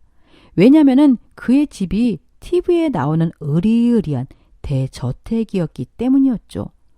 남자친구가 젊은 사장이라는 사실은 알았지만 이렇게 잘 사는 집일 줄은 몰랐습니다. 저는 눈이 휘둥그레져서 호박이 넝글째에 들어왔구나 싶었지요. 지금 생각해보면 모든 게 이상했는데 그때에는 전혀 아무런 의심도 못했었지요. 왜냐하면은 저는 그 집과 무조건 결혼해야 한다는 생각이 들었기 때문입니다. 이때가 아니면은 이렇게 잘 사는 집에 결혼을 못할 거다. 이런 남자를 만나지 못할 거다라는 그런 생각을 했을 정도니까요. 그래서 저는 결혼도 안 했는데 시댁을 오가면서 시부모님들에게 잘했습니다. 시부모님은 그런 저를 아주 예쁘게 봐주셨지요. 부지런하고 어른들을 잘 살핀다면서 결혼을 허락하셨습니다. 그래서 저희는 급속도로 결혼을 계획하게 됐죠. 하지만 문제는 친정이었습니다. 친정엄마는 시집을 가겠다는 제 말에 그동안 모아놓은 게 없다면서 미안하다는 말만 늘어놓으셨습니다. 저도 그런 건 예상을 했던 터라 남친에게 모든 걸 다 솔직하게 털어놓았죠. 그런 제 말을 남자친구는 시어머니한테 전달했는지 제게 어느 날은 시댁으로 오라고 하시더니 뜻밖의 제안을 해왔습니다. 아가야, 아직 친정도 결혼 준비가 덜 된 것 같으니 우리랑 합가해서 조금 살다가 분가를 할 때 결혼식을 올리는 게 좋을 것 같구나. 어떠니? 네? 합가요? 제가 살림 같은 건 잘 못해서. 괜찮아. 여기 여자가 몇 명인데 그래? 그리고 이 큰 집에서 거의 너희들이 사는 거나 마찬가지야. 왜냐면은 나랑 시아버지는 바빠서 거의 집에 없거든. 그래서 매번 이 큰 집을 그냥 놔두기도 그렇고. 저는 시어머니의 말에 기뻐서 고개를 끄덕였습니다. 정말로 시부모님은 늘 바쁘셨기 때문이었죠. 무슨 사업을 하시는지는 정확히 모르겠지만 엄청 바쁘셨습니다. 듣기로는 여러 가지 사업을 하신다고 하시더군요. 그러니 이 큰 대저택이 저의 신혼집이 되는 것이었습니다. 그런데 제 얘기를 들으신 친정엄마는 반대를 하시더군요. 시부모 모시고 사는 게 그렇게 쉬운 게 아니라고요. 게다가 결혼식도 안 올렸는데 시집살이를 하는 건 반대라고요. 하지만 저는 분가를 해서 사는 게 더 걱정이라고. 신혼살림은 여자가 채워야 하는데 그럴 돈이 없다고 친정엄마에게 우리의 현실에 대해서 얘기했지요. 제 말에 친정엄마도 곧 수긍을 하시더군요. 결혼식도 돈이 있어야 올리는 거니까요. 저는 의기소침해진 엄마한테 그 집이 얼마나 큰지 엄마는 못 봐서 그런 거라고 그런 집에 안주인이 되는 게 평생의 꿈이었다고 설득했습니다. 결국 친정엄마는 제 말에 넘어갔지요. 저는 곧 합가해서 살림을 맡게 되었습니다. 정말 시부모님은 한 달에 2-3번 집에 있을까 말까 했습니다.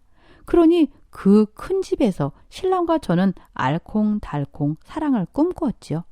하지만 달콤한 신혼생활은 금방 끝이 났습니다. 작은 댁에 계셨던 치매 걸린 시할머니를 모셔야 할 처지가 되었지요. 사전에 들은 말이 없었던 터라 너무 당황스러웠습니다. 미리 말을 못해서 미안하다고 시어머니께서 말씀하시더군요. 사업을 하다 보니 깜빡깜빡 한다면서 말이죠. 치매에 걸린 시할머니는 아들네 집을 1년씩 돌아다니고 있으셨습니다. 그리고 그건 시할머니가 유언으로 남겼을 정도로 원하는 것이었죠. 죽기 전에 아들네 집을 1년씩 돌아다니면서 효도를 받고 싶다고 하셨다는군요. 그런데 이번에는 시아버지 차례였던 거였고 시어머니는 그걸 깜빡한 것이었죠. 저는 그래도 좋게 생각하고 싶었습니다. 1년이라는 시간이 길다면 길지만 짧다면 짧은 시간이라고 말이죠. 1년 고생하고 10년 이 집에서 잘 살면 되니까요. 더군다나 남편은 저를 살짝 부르더니 제가 혹할 만한 얘기도 해줬습니다. 시할머니가 저래 봬도 대박난 순댓국집을 운영했고 그 시댁의 대부분의 재산이 시할머니의 것이라는 걸 말해주더군요. 그러니 시할머니 잘 모시면 콩고물이라도 떨어질 거라고요. 그래서 그 돈으로 결혼작업으로 쓰면 좋을 것 같다고도 했습니다.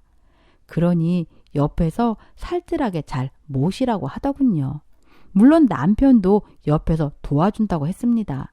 그 얘기를 들으니 시할머니를 잘 모셔서 뭐라도 좀 챙겨야겠다는 생각이 나도 모르게 들더군요. 네, 저는 그 집에 있다 보니 점점 더 속물이 되어갔던 것 같아요.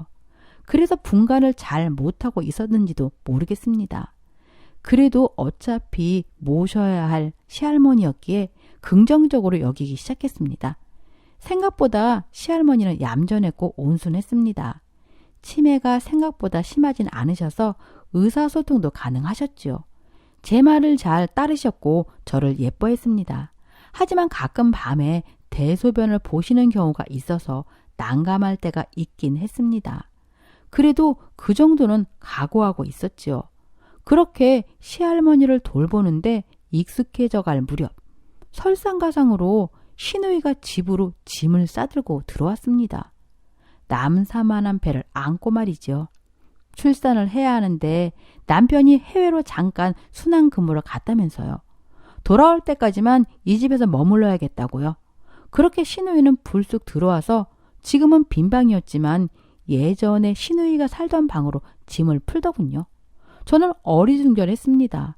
그런데 제가 좀 이상하게 느꼈던 건 시어머니의 태도였습니다.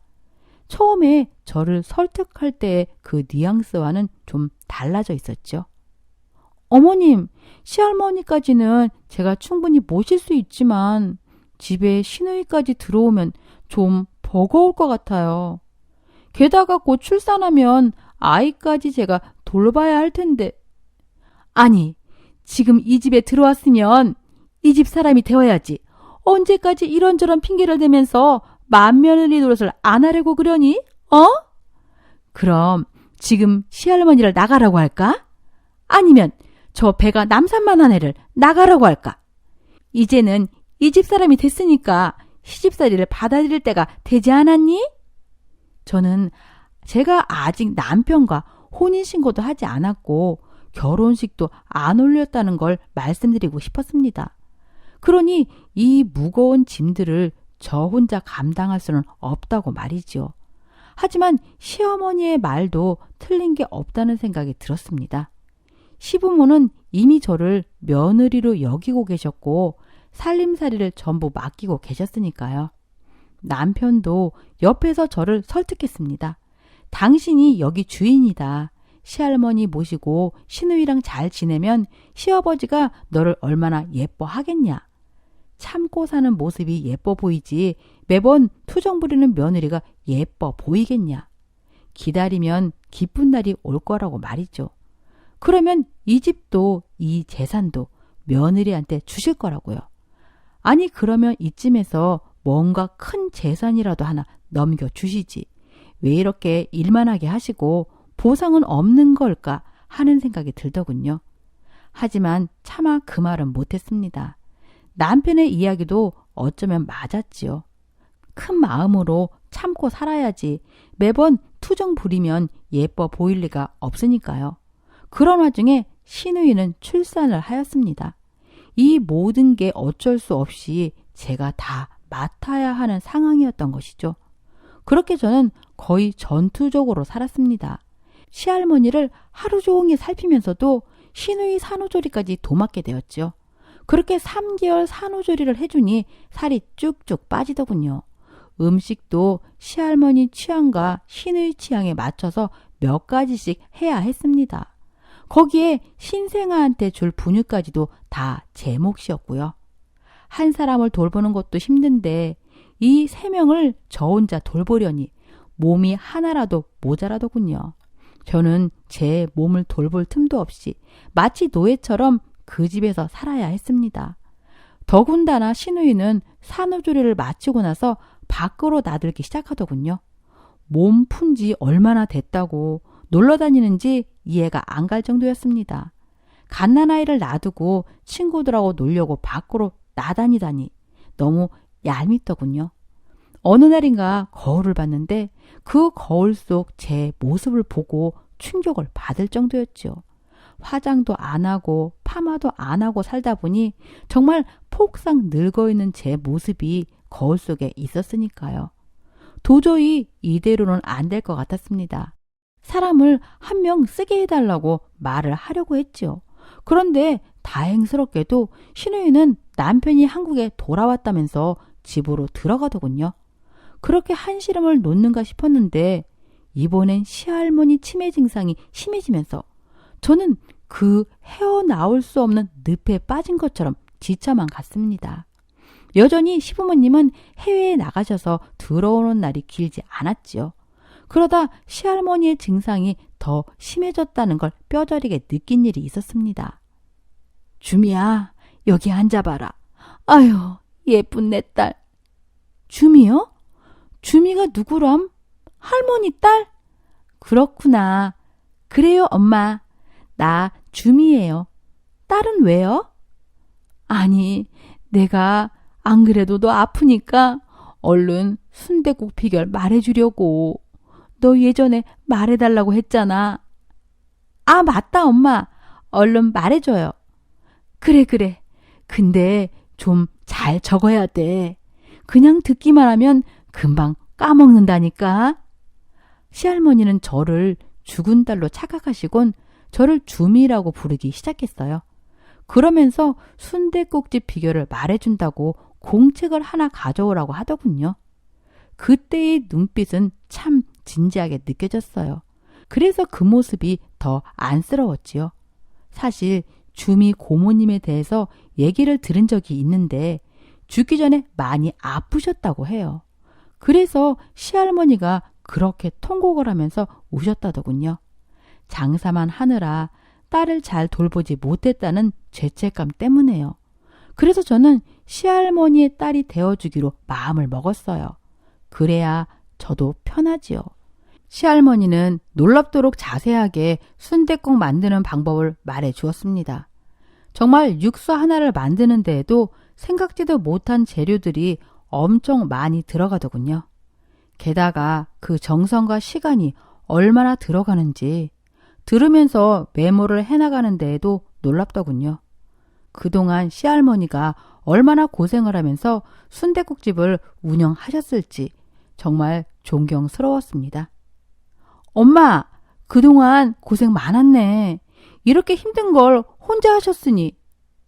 딸이 그걸 알아주니까 너무 좋다. 딸아, 이건 내 생명줄이었어. 난 지금 너한테 내 생명을 나눠준 거야. 그러니 절대 다른 사람들 보여주면 안 된다. 알겠어? 시할머니는 정말 진지하게 그 노트를 절대 남들 보여주면 안 된다고 하시더군요. 마치 제 미래를 예상이라도 하신 듯이 말입니다. 그렇게 시할머니는 한동안 저를 딸로 여기시고 옛날에 있었던 일들을 얘기해 주셨습니다. 그리고 미안하다면서 눈물도 많이 흘리셨지요. 시할머니의 치매가 급격하게 심해지는 게 느껴졌지요. 남편도 못 알아보셨으니 말이죠. 그런데 사람을 못 알아보는 것뿐만 아니라 고집도 더 세지셨습니다. 특히 그렇게 씻는 걸 싫어하셨지요. 원래는 고분고분 목욕을 하셨었는데 아무리 설득해도 목욕을 한사코 거부하시더군요. 억지로 목욕을 시킬 수가 없어서 며칠 미루다가 물티슈로라도 닦아드리기만 해야 했습니다. 그런데도 노인 냄새는 어쩔 수 없더군요. 아우, 이 냄새 뭐야? 머리 감은 지 얼마나 된 거야, 어? 저 노인네 갈 날도 많이 안 남았으면서 곱게 가시지. 아휴. 도통 잘 안 씻으려고 고집을 부리셔서요. 힘은 또 어찌나 센지 제가 감당하기가 어려워졌어요. 그래? 이걸 어쩌면 좋으냐? 그렇게 시어머니와 얘기를 나누는데 시할머니가 와서 시어머니에게 말을 건넸습니다. 아줌마, 여기가 어디라고 와요? 국밥집 주방에 아무나 오는 게 아니야. 얼른 나가요. 어머니, 지금 저한테 아줌마라고 하신 거예요? 나 참, 곱게 늙으셔야지. 시할머니는 시어머니를 옛날에 식당에서 일했던 아줌마로 알아보신 것이었습니다. 그러면서 어이 아줌마라고 불렀지요. 그 말에 시어머니는 너무 당황해서 얼굴이 빨개지더군요. 안 되겠다. 다른 데 알아봐야지. 날 보고 아줌마라고 하시다니. 시어머니는 시할머니의 치매가 심각해진 걸 보더니 더 이상은 이 집에서 케어가 힘들다는 판단을 하셨습니다. 게다가 자신을 아줌마라고 부르는 모습에 충격을 받으신 것 같았지요. 그래서 시아버지와 작은 집 몰래 시어머니를 요양원에 모셔가자고 하시더군요. 시아버지 오는 날에 잠깐 집으로 데려오면 된다고 말이지요. 저는 시할머니가 너무 안쓰러웠지만 시어머니의 결정을 따를 수밖에 없었습니다. 그렇게 시할머니를 요양원으로 모시고 나서 며칠 후부터는 제 몸 상태도 급격하게 나빠졌습니다. 그동안 아픈데도 꾹 참고 시할머니와 갓난아이를 돌봤었는데 그런 긴장이 풀려서 그런지 몸살이 제대로 난 것이었습니다. 저는 그렇게 침대에 누워서 눈물을 흘렸습니다. 정작 제가 아프니 제 옆에는 저를 돌봐주는 사람이 아무도 없었기 때문이었죠. 참 허망했습니다. 혼인신고도 안 했는데 그동안 시댁에서 마치 노예처럼 살고 있었다는 생각도 들더군요. 어느 순간부터는 남편도 집에 안 들어온 날이 늘어났습니다. 외롭더군요. 그 큰 집에서 혼자 아파서 누워있는 제 모습이요. 게다가 남편은 사업차 시어머니와 시이모의 운전기사 노릇을 해주고 있었는데 돈돈거리기 시작했습니다. 사업하는 시이모와 친해지더니 더 그런 것 같더군요. 어느 날에는 남편하고 둘이 쏙닥거리는 것도 엿듣게 되었습니다. 돈 있는 집 여자를 데려와야지. 쟤는 이도저도 아니잖아. 네 엄마가 그러더라. 쟤는 일부러 집에 들인 거라고. 왜냐고 했더니 뭐래는지 알아? 알죠. 부려먹으려고. 할머니하고 누나 산후조리까지 시키고 딱 내쫓는다고 하셨는데 그게 말처럼 쉽나요? 맞아. 그게 쉬운 게 아니라니까. 막말로 제가 제 발로 나가겠어? 그동안 고생한 거 보상받으려고 하겠지. 그럼 어쩌죠? 요즘엔 사실혼도 인정받는다고는 하던데. 나한테 좋은 생각이 있어. 네 엄마 비싼 예물들 많잖아? 그거 없어졌다고 도둑 이라고 몰아붙여. 그럼 서러워서라도 나갈걸? 저는 남편의 입에서 저를 부려먹으려고 집에 들였다는 그 말을 들은 순간부터 손이 벌벌 떨리고 있었습니다. 정말 눈물이 핑 돌더군요. 할머니하고 갓난쟁이 돌보게 하라고 가난한 제게 프로포즈한 거였죠. 그러니 지금까지 차일피일 미루면서 혼인신고도 결혼식도 올리지 않은 거고요. 저는 너무 기가 막혀서 예비 시댁의 실체를 안 이상 그 자리에 가만히 서 있을 수가 없었습니다. 그래서 그날 저녁 저는 눈물을 머금고 파혼을 하자고 남편에게 말했죠. 그동안 너무 힘들었다고 이젠 그만하고 싶다고 그랬더니 그 말에 남편은 좋아서 입술이 실룩거리더군요. 저는 아무런 보상을 받고 싶지도 않았습니다. 그냥 그 집에서 하루라도 빨리 나가고 싶다는 생각뿐이었죠. 처음부터 친정엄마가 말한 대로 혼인신고도 안 했는데 합가를 한 것 자체가 잘못이었던 것이죠. 그렇게 친정으로 돌아가고 나서 한 달여간 울었던 것 같습니다. 누굴 탓하겠어요. 전부 제 탓인 것이죠. 그런데 마냥 그렇게 울면서 살 수는 없었지요. 그래서 다음 날 시댁에서 오랫동안 모셨던 시할머니를 보러 갔습니다. 그 집에서 제게 유일하게 사랑을 듬뿍 주었던, 저를 딸처럼 생각해 주었던 할머니 말이죠. 저는 시할머니가 계신 요양원으로 마지막으로 얼굴이라도 뵙고 오는 게 도리라고 생각했습니다. 그런데 저는 그날 통곡을 하고 오열하고 말았습니다. 시할머니는 제가 시댁에서 나온 지 하루 만에 세상을 등진 것이었습니다. 큰딸만 찾다가 돌아가셨다는 이야기를 듣고 정말 가슴이 아프더군요. 저를 그 큰딸이라고 생각해 주셨었으니까요. 허망하더군요. 그렇게 돈이 많은데도 말년에 이렇게 요양원에서 지내시다가 결국 돌아가셨으니 저는 그날부터 복수의 칼날을 갈았습니다. 저에겐 시할머니에게서 받은 특급 레시피가 있었기 때문이었죠. 얼마나 자세히 말씀해 주셨는지, 그리고 그 레시피가 얼마나 대단한 건지 저는 알고 있었습니다. 그렇게 한 달여 동안 시할머니가 말씀해 주신 대로 국밥을 끓여보기 시작했습니다. 처음엔 그 맛이 안 나더군요. 하지만 밤새서 연습하니 얼추 할머니의 순댓국 흉내를 내게 되었죠. 주변 사람들한테 시식을 하게 했는데 정말 다들 엄지척을 해주었습니다. 그러면서 오히려 본인들이 투자를 하겠다고 나서기도 했습니다. 그런 말들을 들으니 저는 자신이 생겼습니다. 반신반의하면서 걱정했던 엄마도 순댓국을 먹어본 뒤로는 주방 일은 자신이 하겠다고 나섰지요. 그렇게 차근차근 계획을 세워 나갔습니다. 그리고는 대출이란 대출은 다 당겨서 받고 가게를 열 준비를 하게 됐죠. 어디서 뭐하고 다니는지 늘 돈돈거리던 남동생도 데려왔습니다. 서빙을 시킬 생각이었습니다. 여동생은 카운터를 보게 할 생각이었고 저와 엄마는 주방 일을 하기로 역할을 정했지요. 뭔가 새롭게 시작한다는 생각에 들떠서 저희 가족은 하나로 똘똘 뭉치게 되었습니다. 그 가게에 들어간 돈만 생각하면서 말이죠. 어렵게 인테리어까지 끝내고 가게를 오픈한 날이었습니다. 손님들이 구름처럼 몰려들겠지 하고 기대했지만 역시 현실은 참혹했습니다. 아무리 맛이 있어도 그걸 사람들이 먹어봐야 그 맛을 아는 건데 아예 들어올 생각을 안 했으니까요. 그래서 가게 오픈 일주일 만에 저희는 대대적으로 오픈 특가로 순댓국의 가격을 반값에 판매하게 되었지요. 일단 입소문이 중요하니까요. 사람들이 일단 많이 먹어보면 이 맛있는 순댓국의 진가를 알아줄 거라고 믿었습니다. 그리고 그 작전은 통했습니다.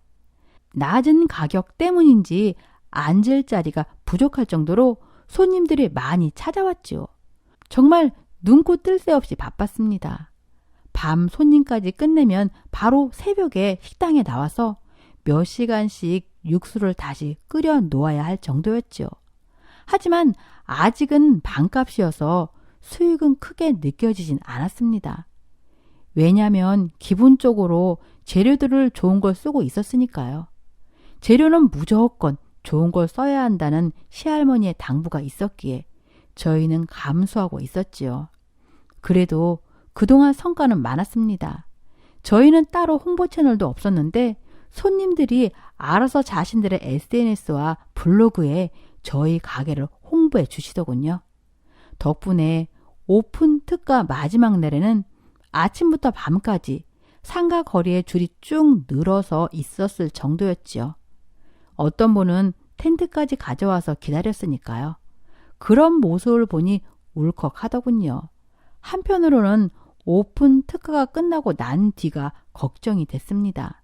가격이 싸니까 손님들이 많이 찾아주신 거라고 저는 생각했습니다. 그래서 걱정이 되더군요. 그런데 다음에도 아침부터 사람들이 줄을 서 있더군요. 오픈 특가를 하는 날과 마찬가지로 말입니다. 저는 마구마구 몰려드는 손님들을 맞이하느라 입이 귀에 걸려 있었지요. 몸은 땀 범벅이었는데 하나도 힘들지 않았습니다. 오는 손님 한 명 한 명에게 어떻게 하면 더 맛있는 음식을 줄 수 있을까? 어떻게 하면 더 만족시킬 수 있을까? 그런 생각을 더 하게 되더군요. 주변 가게들도 처음에는 저희 집 손님 대기줄 때문에 민원을 내셨었는데 어느 순간부터는 죽어있던 그 일대의 상권이 살아난다면서 좋아해 주셨습니다. 하지만 대기줄로 인해서 피해를 줄 수가 없어서 비어있던 옆 상가를 사들여서 대기실로 만들어 놓았죠. 모든 게 너무 꿈만 같았습니다. 1년 동안은 정말 죽어라 일을 하면서 식당이 자리 잡도록 만들었던 것 같습니다. 일이 잘 되려고 하니 모든 게 척척 진행이 되더군요. 체인점을 열어달라고 하는 분들도 많았습니다. 하지만 저는 체인점보다는 직영점 개념으로 하나하나 가게를 잘 키워나가고 싶었지요. 마구잡이로 체인점을 열다 보면 감당이 안 되니까요. 본점은 점점 크게 가게를 확장하고 있었습니다. 주방 이모가 어느덧 5명으로 늘어나 있었는데도 또 사람을 충원해야 했죠. 그래서 사람을 더 모집한다고 공고를 냈습니다. 다른 직영점 관리도 바빴지만 저는 사람을 뽑을 때는 꼭 참석했지요. 아무리 바빠도 사람이 잘 들어와야 가게도 잘 된다고 믿었으니까요. 그런데 주방 이모 면접을 보러 온 여자 2분에게 눈길이 갔습니다. 그 순간 몸에 소름이 쫙 돋더군요. 어머, 마스크 좀 벗어주세요. 아는 분인 것 같아서요. 아니요, 저는 모르는 얼굴이신데? 저는 마스크를 벗는 순간 그 2분의 얼굴을 보고 깜짝 놀랐습니다. 바로 전 시이모와 전 시어머니였던 것이죠. 제가 면접장까지 나타날 줄은 전혀 예상을 못했겠죠.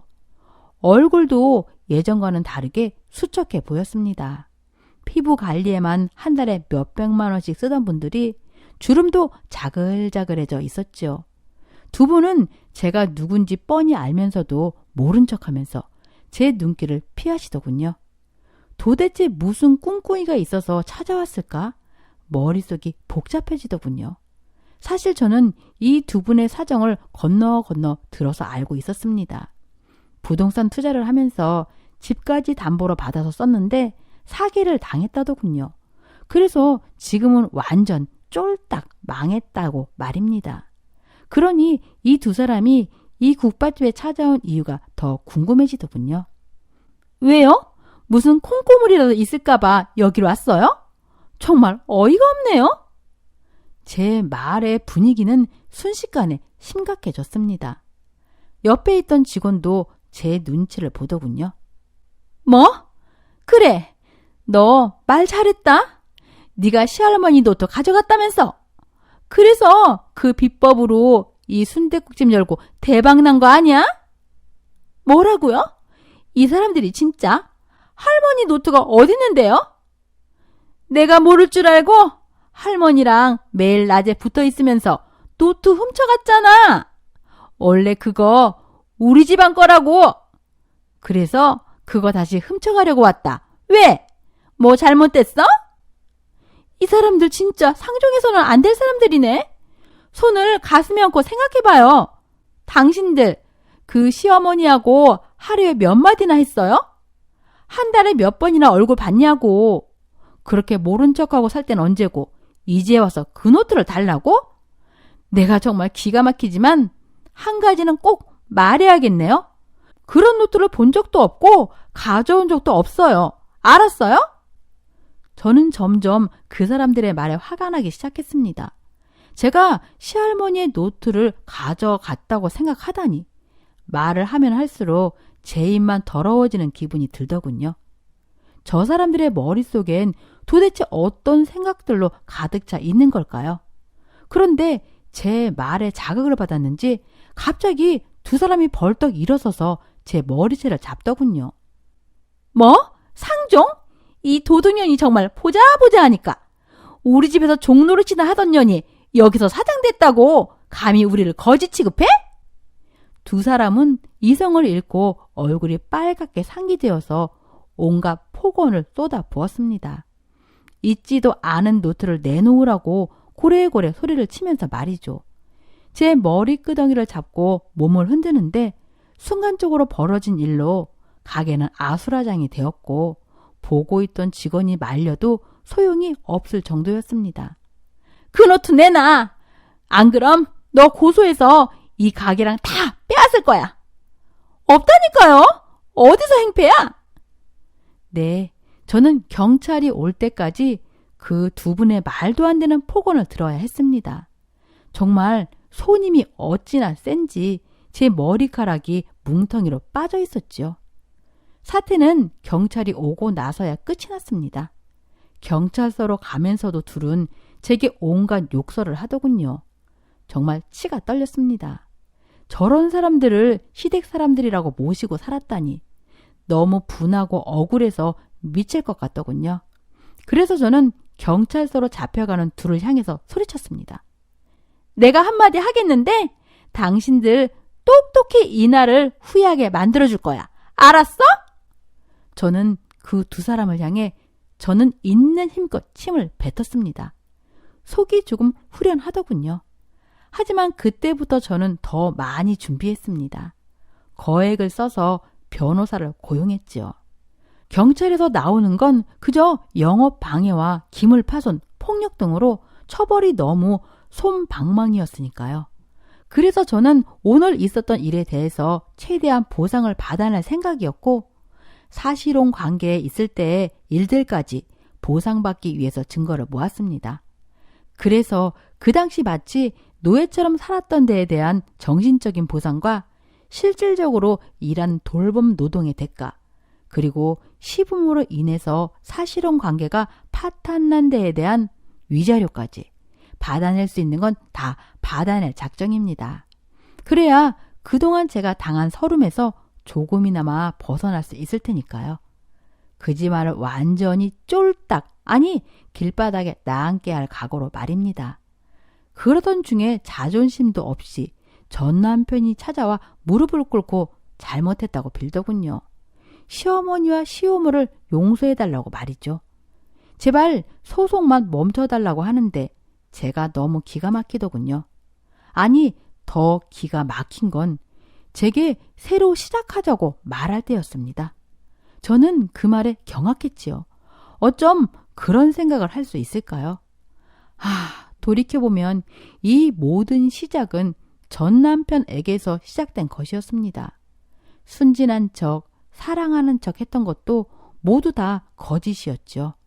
그래도 한때는 사랑한다고 생각했던 제 자신이 너무 바보 같았습니다.